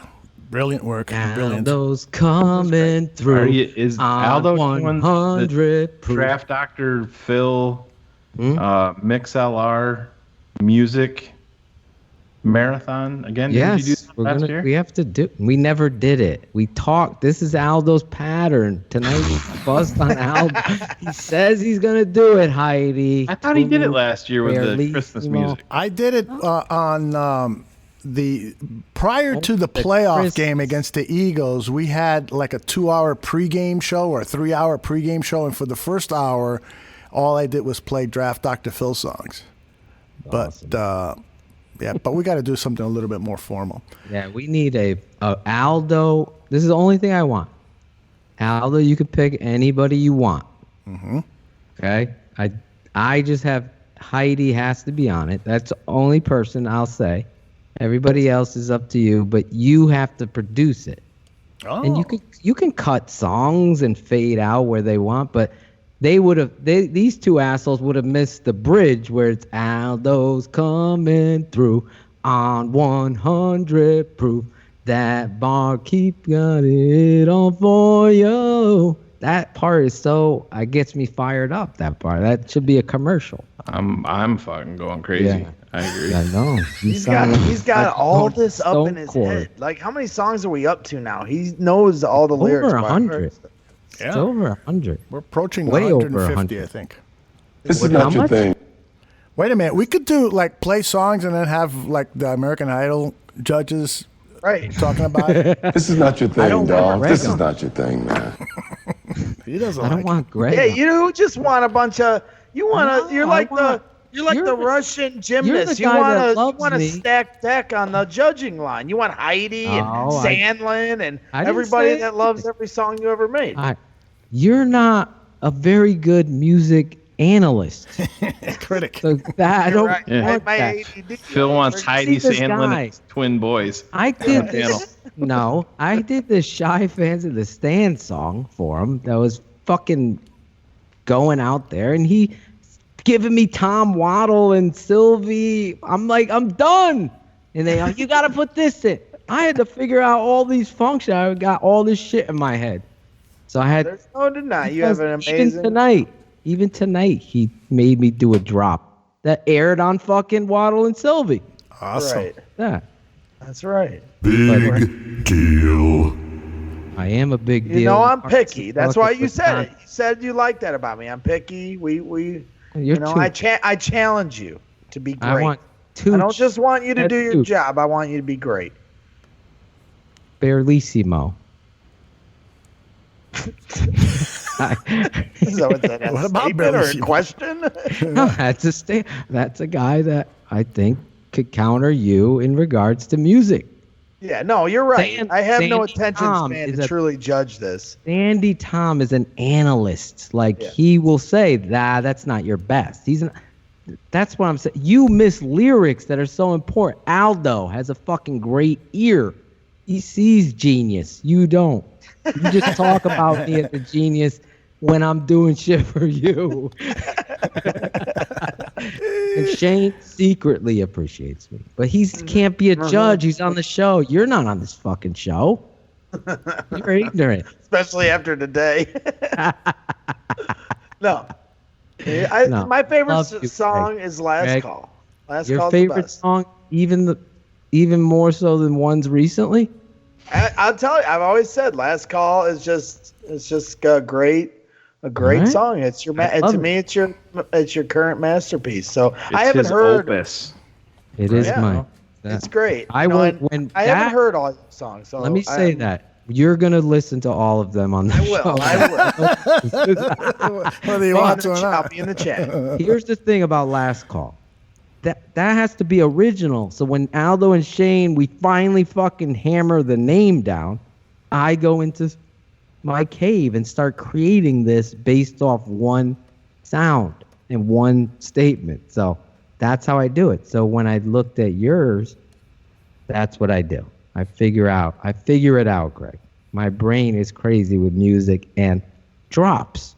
I think of drops like Aldo in the Sandlin wrote, and Aaron Curran wrote the sweet Nightmares of Nagy. How fucking great is that song? Yeah. That song is great. Come on, Greg. You don't love that song? I love all your songs, Phil, just in different ways. Okay. That's another huge part of it. There's a lot of that shit going around. All right, it is time now to wrap up the show talking about the wedding that Greg Braggs and I attended. It was held in Tinley Park on Saturday, November 23rd. Joe Mandel, the host and producer, co-producer, co-host of Shy Fans in the Stands, Fantasy Football Goon, married a lovely young lady by the name of Catherine Stacy, and I gotta tell you, it was a honor to be there because this wedding, first of all, high class all the way through. Country club, gorgeous church, awesome food, great music. I mean, this was a hell of a time. And the Mandel family and the Stacy family, you talk about really fucking good people. I mean, Jesus Christ, these people were just high class people, very friendly, very inviting. Did you call her Stacy? He did. Did I? What did I say? Catherine. Catherine Stacy. Isn't her last name Stacy? Catherine Stacy? No, it's Mandel. It's Mandel. Again, I apologize, Catherine, if I screwed up your name. I've had a few drinks tonight. Just that, Catherine. Please don't take offense to him. I only pointed it out. Thank you for pointing it out. Exactly. He's mad at me now. I'm not mad at you. I'm glad you pointed it out. So that way I can apologize. Catherine, he loves you. Just open your card. I'm sure he loved you there. Oh, yeah. Time. And so Exactly. it is, I mean, I can't properly put into words just what a special night it was for me and my wife. And we were with Braggs and his wife, Jenny, for the entire evening. And I know they had equally as great a time. The only issue that happened to me was when Joe's dad wanted to kick my ass. So. Oh, jeez. So we need Greg Braggs. I listened to that unfold live on Periscope, and I immediately texted Greg, and I'm like, "Bro, what the fuck is going on? What did Aldo do? What did he do? What's going on? What did he do?" Oh man, it was hilarious from my vantage point. Just because, you tell him. I blame Greg for this. I'm trying to behave. Everyone expects Greg to be the one that will like misbehave, trying to get a video when he should just be in his seat. And they said no cell phones. If we rewind back to the start of the actual ceremony, they said that I missed it. We were told at the ceremony no cell phones on the show last week. So Jenny on was the like, ceremony though. Yeah, at the ceremony. This isn't the ceremony. Right, not at the reception. So I'm just rewinding back because Aldo was misbehaving there. I turned around. I didn't know he was there. I turn around as they're coming down the aisle leaving. There's Aldo getting a video of them walking off. I'm like, hey, because Jenny was yelling at me. She was like, do not bring your cell phone out. It was over. It was over. They can't do it on the way out. He couldn't film the rice. Did they throw rice? No, or did they throw had nickels? these streamers. Yeah, no. Screamers. Initially on the inside, I'm just saying, Aldo was misbehaving. So then we get, and then Greg was behaving. So I'm just trying to point that out. For once, Greg was doing what he was told. So then we get to the reception, and we're standing there, and we didn't have a great where we were sitting. If we would have stayed in our seats, we wouldn't have been able to see him dance because there was like these a pillar. Pillars in the way. So we were just honestly at first getting up just Greek to watch pillars? this. Yeah, exactly. Just to watch him dance. So Aldo and I are kind of standing right up against the pillars, so we're not blocking anybody's view behind us. And they're having a nice dance, and Joe and Catherine's first dance, and it's beautiful, and they're swinging around. It's just a very beautiful moment. And then I see out of the corner of my eye, Aldo's like out there, right? No. You're totally lying here. Why am I lying? Because I watched the tape. Can you see the picture I got up here? First Well, of hold all, on. Let me say this before you say anything, sir, because I'm defending you. Thank you. You don't want to lose this. I'm on your side. I get you. Thank you. You're filming, right? Right. And Greg says, whoa, look right here. They're coming right at you. Right. You're going to get a great. So he instructs you. And you, as being, you're right. I'm 61 or 60. I'm going to turn and look and go out there and capture this moment. I didn't tell him to go out there. No, Watch the tape. Watch the tape. And He then- had the camera on me. He had the camera on me. The only Exactly. reason I And said you that, say to him, I just turn around. Yes. Well, that was only to get the last moment, not to go out there. Then the shit happens because of you. So is Right, Joe Shane? is Joe still in the chat? Can we see if there was any there blowback fallout? from the Puerto Rican with the news crew on the dance floor? Joe just said, this is fantastic. He's laughing his ass The off. picture I took is hilarious because as I see this it's a great unfolding, it's picture. like he's got Right. his arm out. He looks like I don't See even it know. now. It reminds me if you ever seen the movie Nightcrawler with the guy that it was like who's the lead actor in Jake Nightcrawler? Gyllenhaal. Jake Gyllenhaal plays this character that is like Greg, but of like news video, and he goes around and he starts videotaping things, and then he starts selling them to newscasters, and he's kind of crazy in his way of doing it. That's what it reminded me of with Aldo on the That is floor. true. That's the way I So get. I get this picture, and it was just beautiful. If you see the picture, hey, I'll let Aldo tweet it out if he wants, but it's hilarious because Can you see it? I got it up here on the screen. Yeah, He that's took it. it. Yeah. I But I took that love it. picture. That is I want great. that picture made into a painting. It's And beautiful. That's the last thing that Lee Harvey Oswald saw. Yeah, it's funny because I told Greg that. So bring us now, Aldo, to what transpires after Greg told you to capture this. All moment. right, so here, just to give you a little bit more backstory, there are these pillars there, right? And so I get into position in front of a pillar. That way, I'm not standing in anyone's way and obstructing their view of this beautiful dance. Put thought into this. Yeah, You put some thought. Beautiful dance with Greg and Catherine. Excuse me, with Joe and Catherine. Joe and Catherine are dancing. And so You got here her it- name right there, Here Jay. it comes the big finale, and they're coming towards me, and I know that I'm not going to get a great shot to end it with. So here I go, and I just walked in front of Joe's dad's way, who is also videotaping for the great finale so that I can get the great closing shot. And he looks at me, Joe's dad, and says, "Great. Yeah, I'm just the groom's dad. You just blocked my shot. I'm just the groom's dad. Doesn't matter." And I'm like, "Oh, I'm so sorry, sir. I'm so sorry." And then the live feed quit. No, you hear Greg go, "Wait, what did he say? What did he say?" It's so great. It's so great. Put that out there. It's just the Greg, last on 10 the video seconds. for a split second, You're like white as a trying ghost. to like force a laugh to get everybody to laugh, and then Greg, you see it on his face, like, "Oh shit, this is for real." What did he say? What happened? That's exactly. If you play it back, right at the very end of it, he goes, oh shit, that's Joe's dad?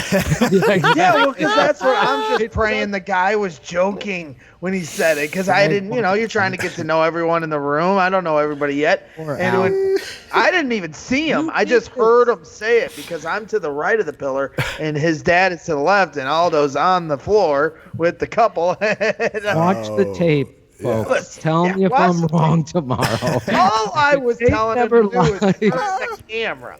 When do you see Greg's face at the end? It's probably still up on Periscope. Yeah, it is.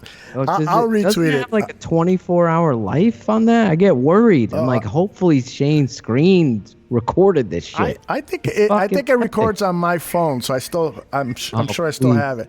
But then here's the kicker to the story. Said to me real quick, Alice. She goes, "Oh my God, Greg threw him under the bus." She watched it with me. I was like, "This is the greatest fucking thing ever."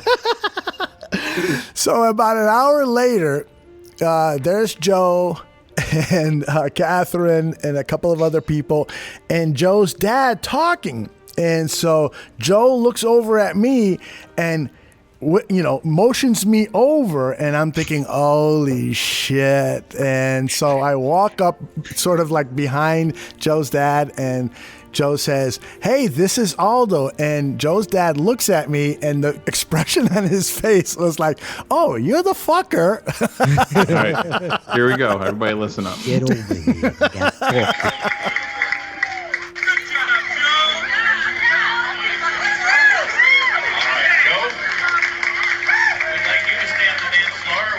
I'm only the father of the girl. Doesn't matter. Oh, I'm so very sorry. All right, I apologize.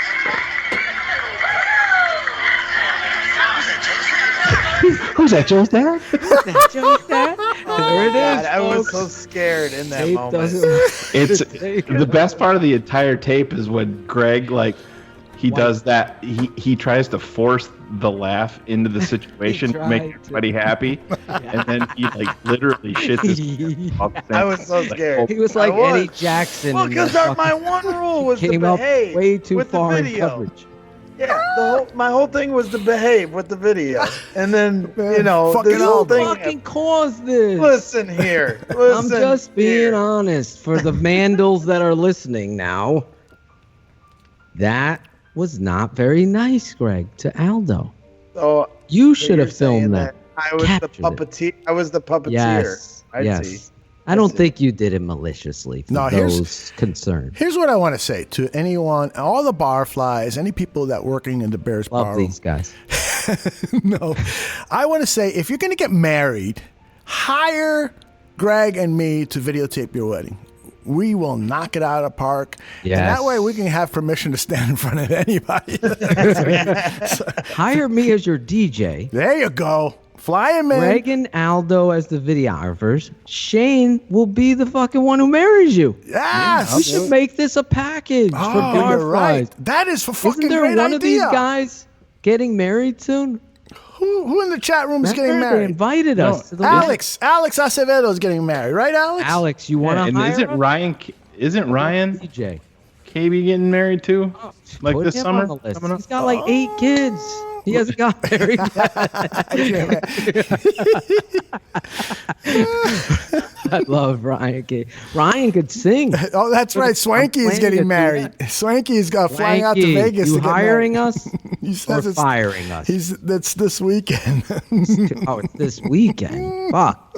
Well, the nice end of the story was that once we got to talking to it, Joe's Did he dad. forgive? Yeah, and that we were talking about his dad has been playing in a band for a long time, has a really strong musical 42 background. years, a professional musician. And, really? Yeah. And typically he said that there's 40 nights a week that he's working professionally. And I got a CD of his music on one of the upcoming shows. We'll play some of his music. And so, yeah. Did his dad play Joe off? No, I think he just sent him off to get the fuck out. I know the fucking, the way Catherine was talking about Joe. You would think this guy really does have a fucking S under that shirt. Really? Walking on water, can do no wrong. Oh man, Well, that's why we're having the anniversary show next year. We'll I see know, how we that. gotta we're check it. definitely going to. What date is that? What day? What show? Their I wedding? don't know. Oh, fuck you. Well, I mean, jeez. You're supposed to be. You're his on the ball. sidekick. Together, you don't know. I'm the worst. I am the worst for You sure. are the worst. Yes, I am the worst. Barb, even your mom agrees. Yes, His mom talks just. We should call. Like, you gotta have her on. She has Yes, the please. same. She has the same genuflex, however we call it. Genuflex. As Greg. What is that? Yeah, you didn't butcher that at all, Phil. Genuflect. See, I fucking miss Dan. He would have fucking known the word. It's like exercise equipment, I think, isn't it? Is that both? You know how to enunciate. Her way of talking and her tone are so similar to Greg's. It's hilarious. Barb again getting another mention on the show. I digress. All right, how You got- long have we been up now? 3.5 hours. Should we go another 20 minutes, guys? Fine. As long as you want. We're gonna go He another. actually looked so.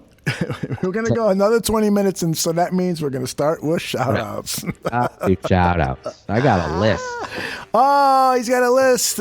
Greg, you got a list too? Of course. All right, so I'm gonna go with you last. No, I'm just kidding. Go ahead, Greg. Wait, told you how. You might as well let me go first before I think of a million people to Yeah, start really. shouting out, so I take up all this airtime. Because that's the danger of bringing me on when you already got Phil the talkathon on. Then you bring me on, you are going to get 4.5-hour shows. So my shout out, of course, is to Joe Mandel. Just got married. Right. Beautiful wedding. Beautiful wife Catherine. Beautiful family. How was the food? How was the The food? food was amazing. Are you Filet. hyping? Blink I'm not twice. hyping. Filet mignon. Really, it was awesome. Yeah. Chicken was amazing. It was just an amazing dinner, amazing venue. How did you And get the filet and the chicken? They give you it all, brother. Yep. This They is gave you it all? Oh my gosh, potato, Yep. green beans, chicken, and That filet just was means your Jenny plate. didn't get a plate. And then here's the thing. Here's what I'm saying. I was telling Joe earlier that it was the Did most Aldo organized bring a dog wedding. back? That's the thing. Here's what I was just about to say. This is like the most organized wedding I ever been to because but halfway through the dinner, they were telling people we're going to bring you to-go packages so you can Aldo take must your have been food all home. in on that. Yeah, I mean, I've never seen that before. Normally, they just take your plate before you're finished, but these guys were letting you take the food home and got to enjoy it the next day. Yeah, everything was just so well done. Amazing wedding and, a beautiful family. The father of the bride had a speech about Catherine and Joe that was one of the more emotional and well-said speeches I've ever heard in my life. And as a father to a daughter now of 18 months, I can only imagine standing in that position and giving a speech to my daughter at her wedding, and it gets me emotional thinking about it now. They were some very powerful words. I was extremely impressed by them. So shout out to Catherine's dad and everyone, the whole family, both sides. Everyone was so nice and just a very warm family, and very happy for Joe and Catherine. They're going to go a long way, and looking forward to seeing them grow together. And so my shout out's just going to stay to Joe.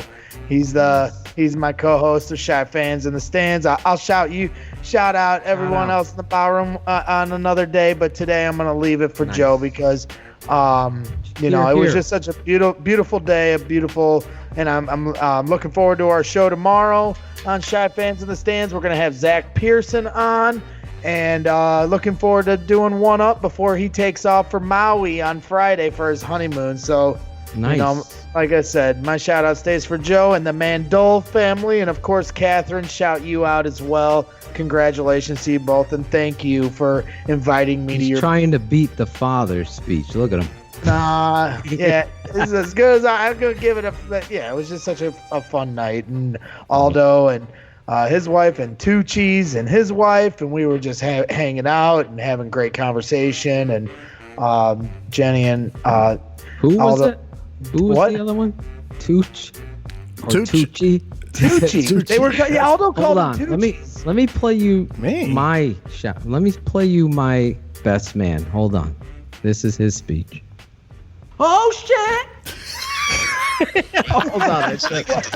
Hold on. I set it up perfect. Aldo called them Tucci's at the. I did not. The dinner. Yeah, you called them Tucci's at the dinner. Did So I? I was like, oh, I like that Tucci's. I thought Greg was gonna cry for a second. I'm not even kidding. Hold on. Here's my best man. Okay. Hey, Phil. I was driving back to Iowa from Two Scoops' wedding, so I didn't get to listen to last call. I'm listening now. This is your best rant ever. I'm getting teary. Shit is powerful. I'm in total agreement. Great episode. Thanks, brother. This game. Fucking bullet points. I love this guy. I do get emotional thinking about that father of bride speech. I'm telling you, it was amazing. It really was. It really and that's the one who got upset with Aldo. Or no? No, that's Joe's dad. My bad. No, That's an issue. Stuff. Very nice. It was very nice. So we look forward to the anniversary wedding or anniversary show next year. We are 11/23, 2020. How many locked Marvel in. movies? How many Marvel movies will Joe see by next year? That I think it's going to be drastically reduced once you're married. That stuff changes. That's what I'm curious. Yeah. Or would they go together? He's a Disney Plus subscriber, so he's got all of them now. Mandalorian all day. I'm on. We watched episode 1. Me, Tate, Dev, and Steph. When little you guys want yoga. some breaking news. Yes. Sorry. So Phil, I think, was trying to say genuflect. Yes. What I was trying to say. Thank you. That is when you lower one's body briefly by bending one knee to the ground, typically in worship or as a sign of respect. Now, what? Barb how were was you using that? Barb was genuflecting to me when I was busting on Greg's balls. So it that's still where I doesn't got the work. So confusion. let's I got confused. Her enunciation. How about that shit? I apologize. She genuflected with her enunciation? No, that's the word I don't know what word I was. You ain't genuflecting with my mom with nothing. Oh. Phil's gonna genuflect all night long. Genuflect. I'm sorry. I messed up the word, Greg. As long as you don't mess up my songs. Well, I'm going to be genuflecting here pretty soon if we don't go to bed. Oh yeah, that's right. That's the end of my shout out. And that was a great shout out section. So we now move to Shane, the smartest man in the barroom. He usually makes these very short and sweet. What do you got, Shane? Right there behind me. Got to shout out Sully, the man, the myth, the legend, the clockmaker. Yeah. I got home from work a little bit late before I was leaving for my son's parent-teacher conference and had a nice little package waiting by my door and ripped it open, and there's my smartest man in the barroom clock. So I threw that together and popped a couple of pictures. I'll have to tweet them out and put them on Facebook and stuff so everybody can see them. But just awesome guy to do what he did. Awesome craftsmanship. I mean, I don't have a ounce of artistic ability like that. I mean, it came out amazing. It's hard to even take your eyes off of it, but big props to Sully for setting me up like that. Really awesome gift. I have to admit that is one sweet looking piece of artwork clock. It is beautiful, and you hung it in the absolutely best place, especially with the video. It looks awesome. Get rid of Mitch. Get rid of Mitch. Get rid of all these guys. What the fuck is that? I'm gonna send you. I wonder if Hila likes that. When I showed her the pic. Which one? The pic of the clock. Does Hila like it? The clock? Does she likey the clocky? Likey the clocky? Yes. Yeah, I think so. She hasn't made me take it down yet. Anyway. Well, when you tweet it out, the audience will know because it's not moving. Totally dope. Oh, it is, man. It's one of the greatest things I've ever seen. I was so impressed. Yeah. I can't wait to get mine. I'm like excited. I don't know what it is. You have no room on your wall back there. I do. I'm gonna take shit down. I'll tell you that. Oh yeah. All the gifts. That Mitch poster to his left, I gave him that. Yes, he did. You did. Gift. I'm very nice. I got a You shelf are. phone underneath my clock with my Walter Payton bobblehead. I know. That's what I was just about to say. I'm going to give it to you, Shane, so you can have it on your video Thanks, Greg. for every show. That's very nice. Shout out to Jim Larison, who sent me a Brian Urlacher bobblehead. Wow. Bobblehead? Bobblehead. Sorry. He's on fire with the grammar tonight. Shuttle pass. Remember? But he's hoarding that Walter Payton one, is he? Huh? I know. I asked him. I got you. You are special. All right, Phil, let's get your shout outs. We Yes, got Aldo. Shane's. My first shout out is also a segment. So I'm going to shout this person out. If I can. Hello. This is Heidi again with the curse count from yesterday's last call show. Okay, Phil, I'm very proud of you. I think this is a record, a lowest record. The count came up to 65. So, White hair. congratulations. You are behaving very, very, very well. Guys, 65. this is a holiday week for you. I just want to say to all, happy Thanksgiving. I am so thankful to have you and to be a part of this. Thank you all. Hugs, kisses, and see you soon. Yeah, strangely enough, 1 year ago today, Heidi murdered me live on air.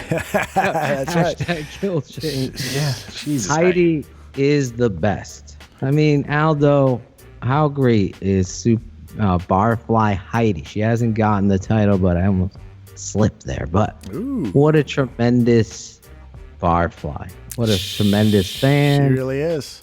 She epitomizes the international barfly. Exactly. They're amazing. Incredibly loyal, very gracious with their compliments, and just lovable from A to Z. There's nothing about the Heidi and so many of our other international barflies that we just don't really love. So, thank you, Heidi, for being a part of the family. She is amazing, and I'm going to go through these quick for my boy Shane. I know Sherry Kavarchek. I can't really pronounce this is going to go real fast. I'm sorry, but she has been very ill. She's a fan of the show and last call and now knows 100 proof and the tape never. So she's been ill, so I ask all the barflies, all the Bears Barroom listeners, just give a thought to her. Jeremy Platchinsky, I'm going to shout him out. All the guys that participated, that Ennis Sandlin, James Daniels, JD from Chicago, John Bradley from across the pond, as you said, international. Aaron Current was in there. Luigi Zaccarelli, Paisan from Chicago, was in there. Tooch Berlissimo from across the pond. I want to shout out John Tyke, Ethan Heller, my boy Omar Barrios, Will Mookie Hill was also in the Ringy Ding Ding. Ryan Kirkland Billings, Jim Larison, Jeffrey Ronsky, Jim Markovitz, Rel Remy, Miguel Rodriguez, Anthony Walker, Jose Luis Castillo, Todd Rucker, Stephen Rudnick. All these guys reaching out, new listeners, James Martin. I promised you a shout. I appreciate my boy. Where is he? Alex. I'm trying to Fancic. I can't. Factless. Alexander Factless. He's not lacking facts. I could tell you that. Jeffrey Williams Sr. Zach Sullivan. I didn't know you had sent me that. I apologize. I would have gotten it in there. A guy, as Shane said, to go out of his way to craft something so artistically and impressive. It's just amazing. And a lot of these YouTube listeners, Kelly Jordan on YouTube, just last call, and our shows are back on YouTube. So thank God.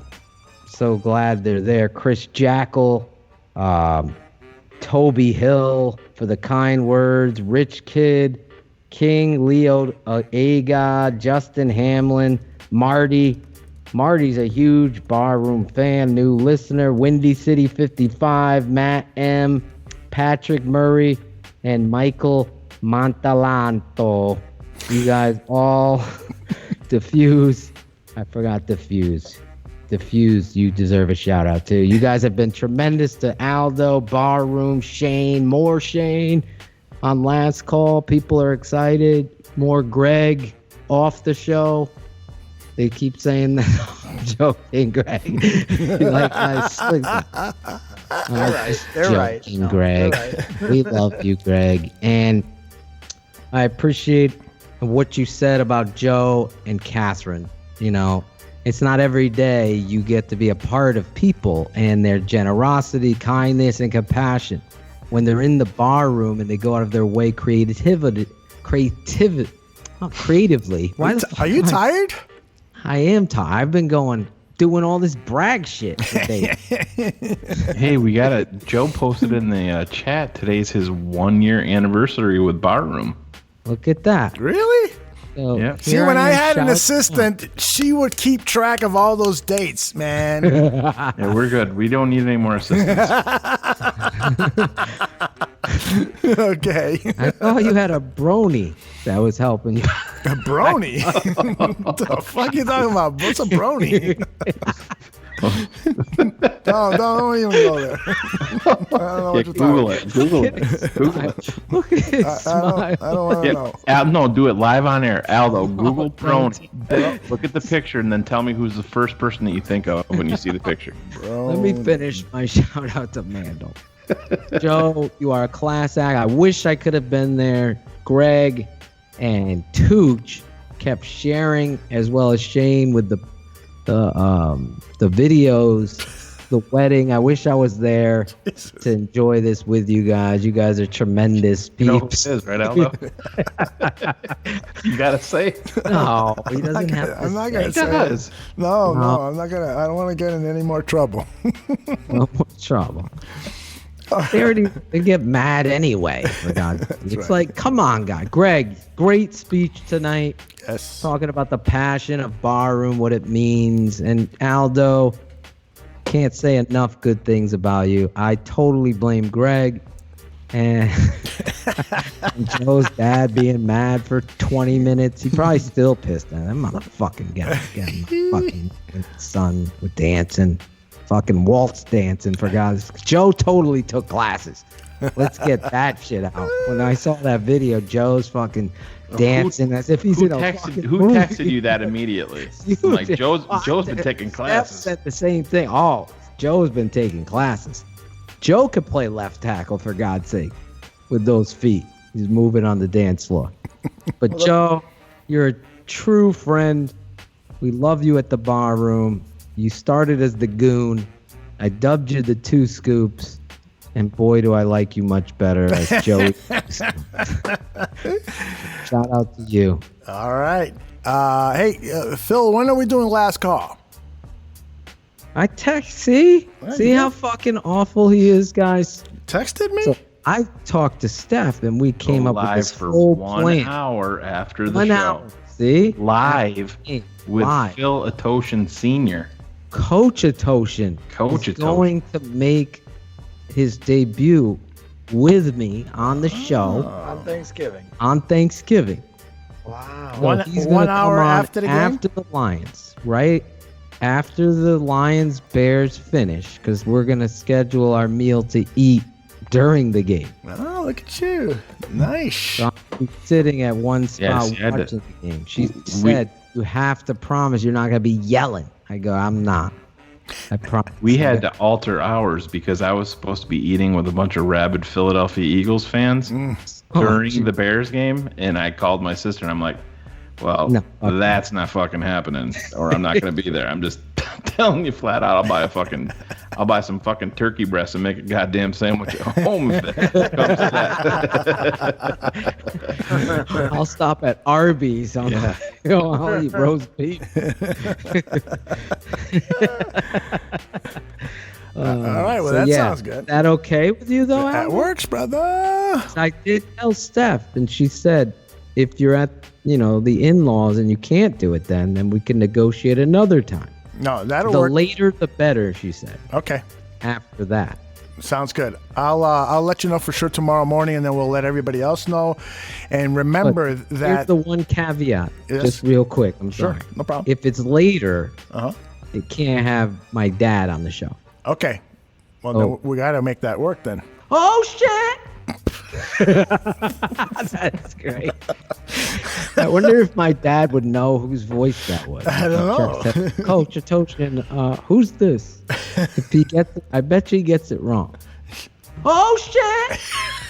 Jesus Christ.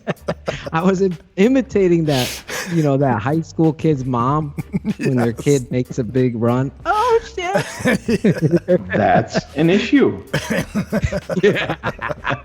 All right, my shout out is to Greg Braggs. We had a wonderful time together at the Mandel wedding. Your wife, Jenny, is just so perfect in so many ways.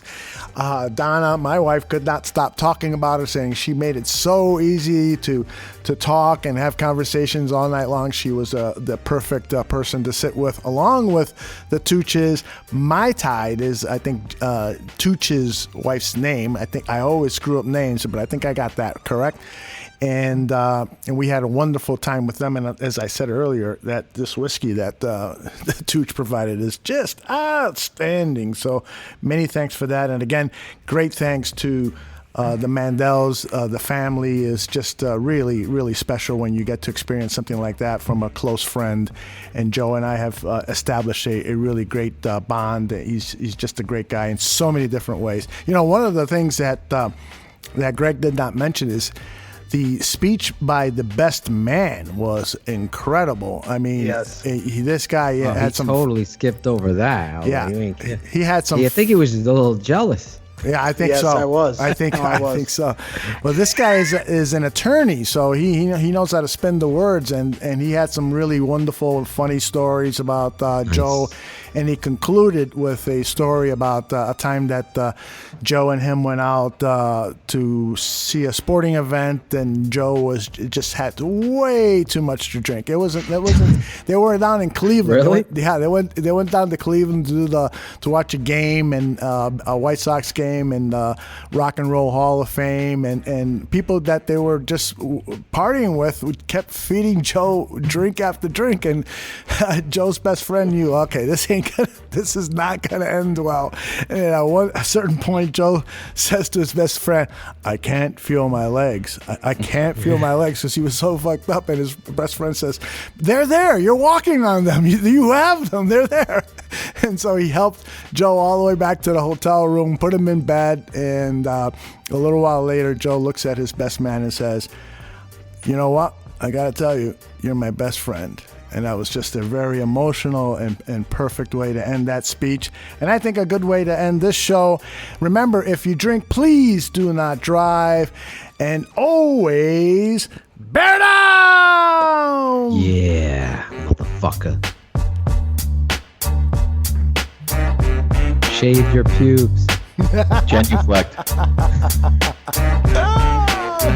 There's a lot of that shit going on. Oh shit! Iowa. I'm just a caveman. That's another huge part of it. Get me an autograph. Knock over How people. about a slant pass? Get rid of Mitch. Get rid of Nagy. That's another huge part of it. I'm the type of guy that always wants to figure it out. Everybody love everybody. Everybody get along. Right. ELE. Everybody love everybody. Oh shit!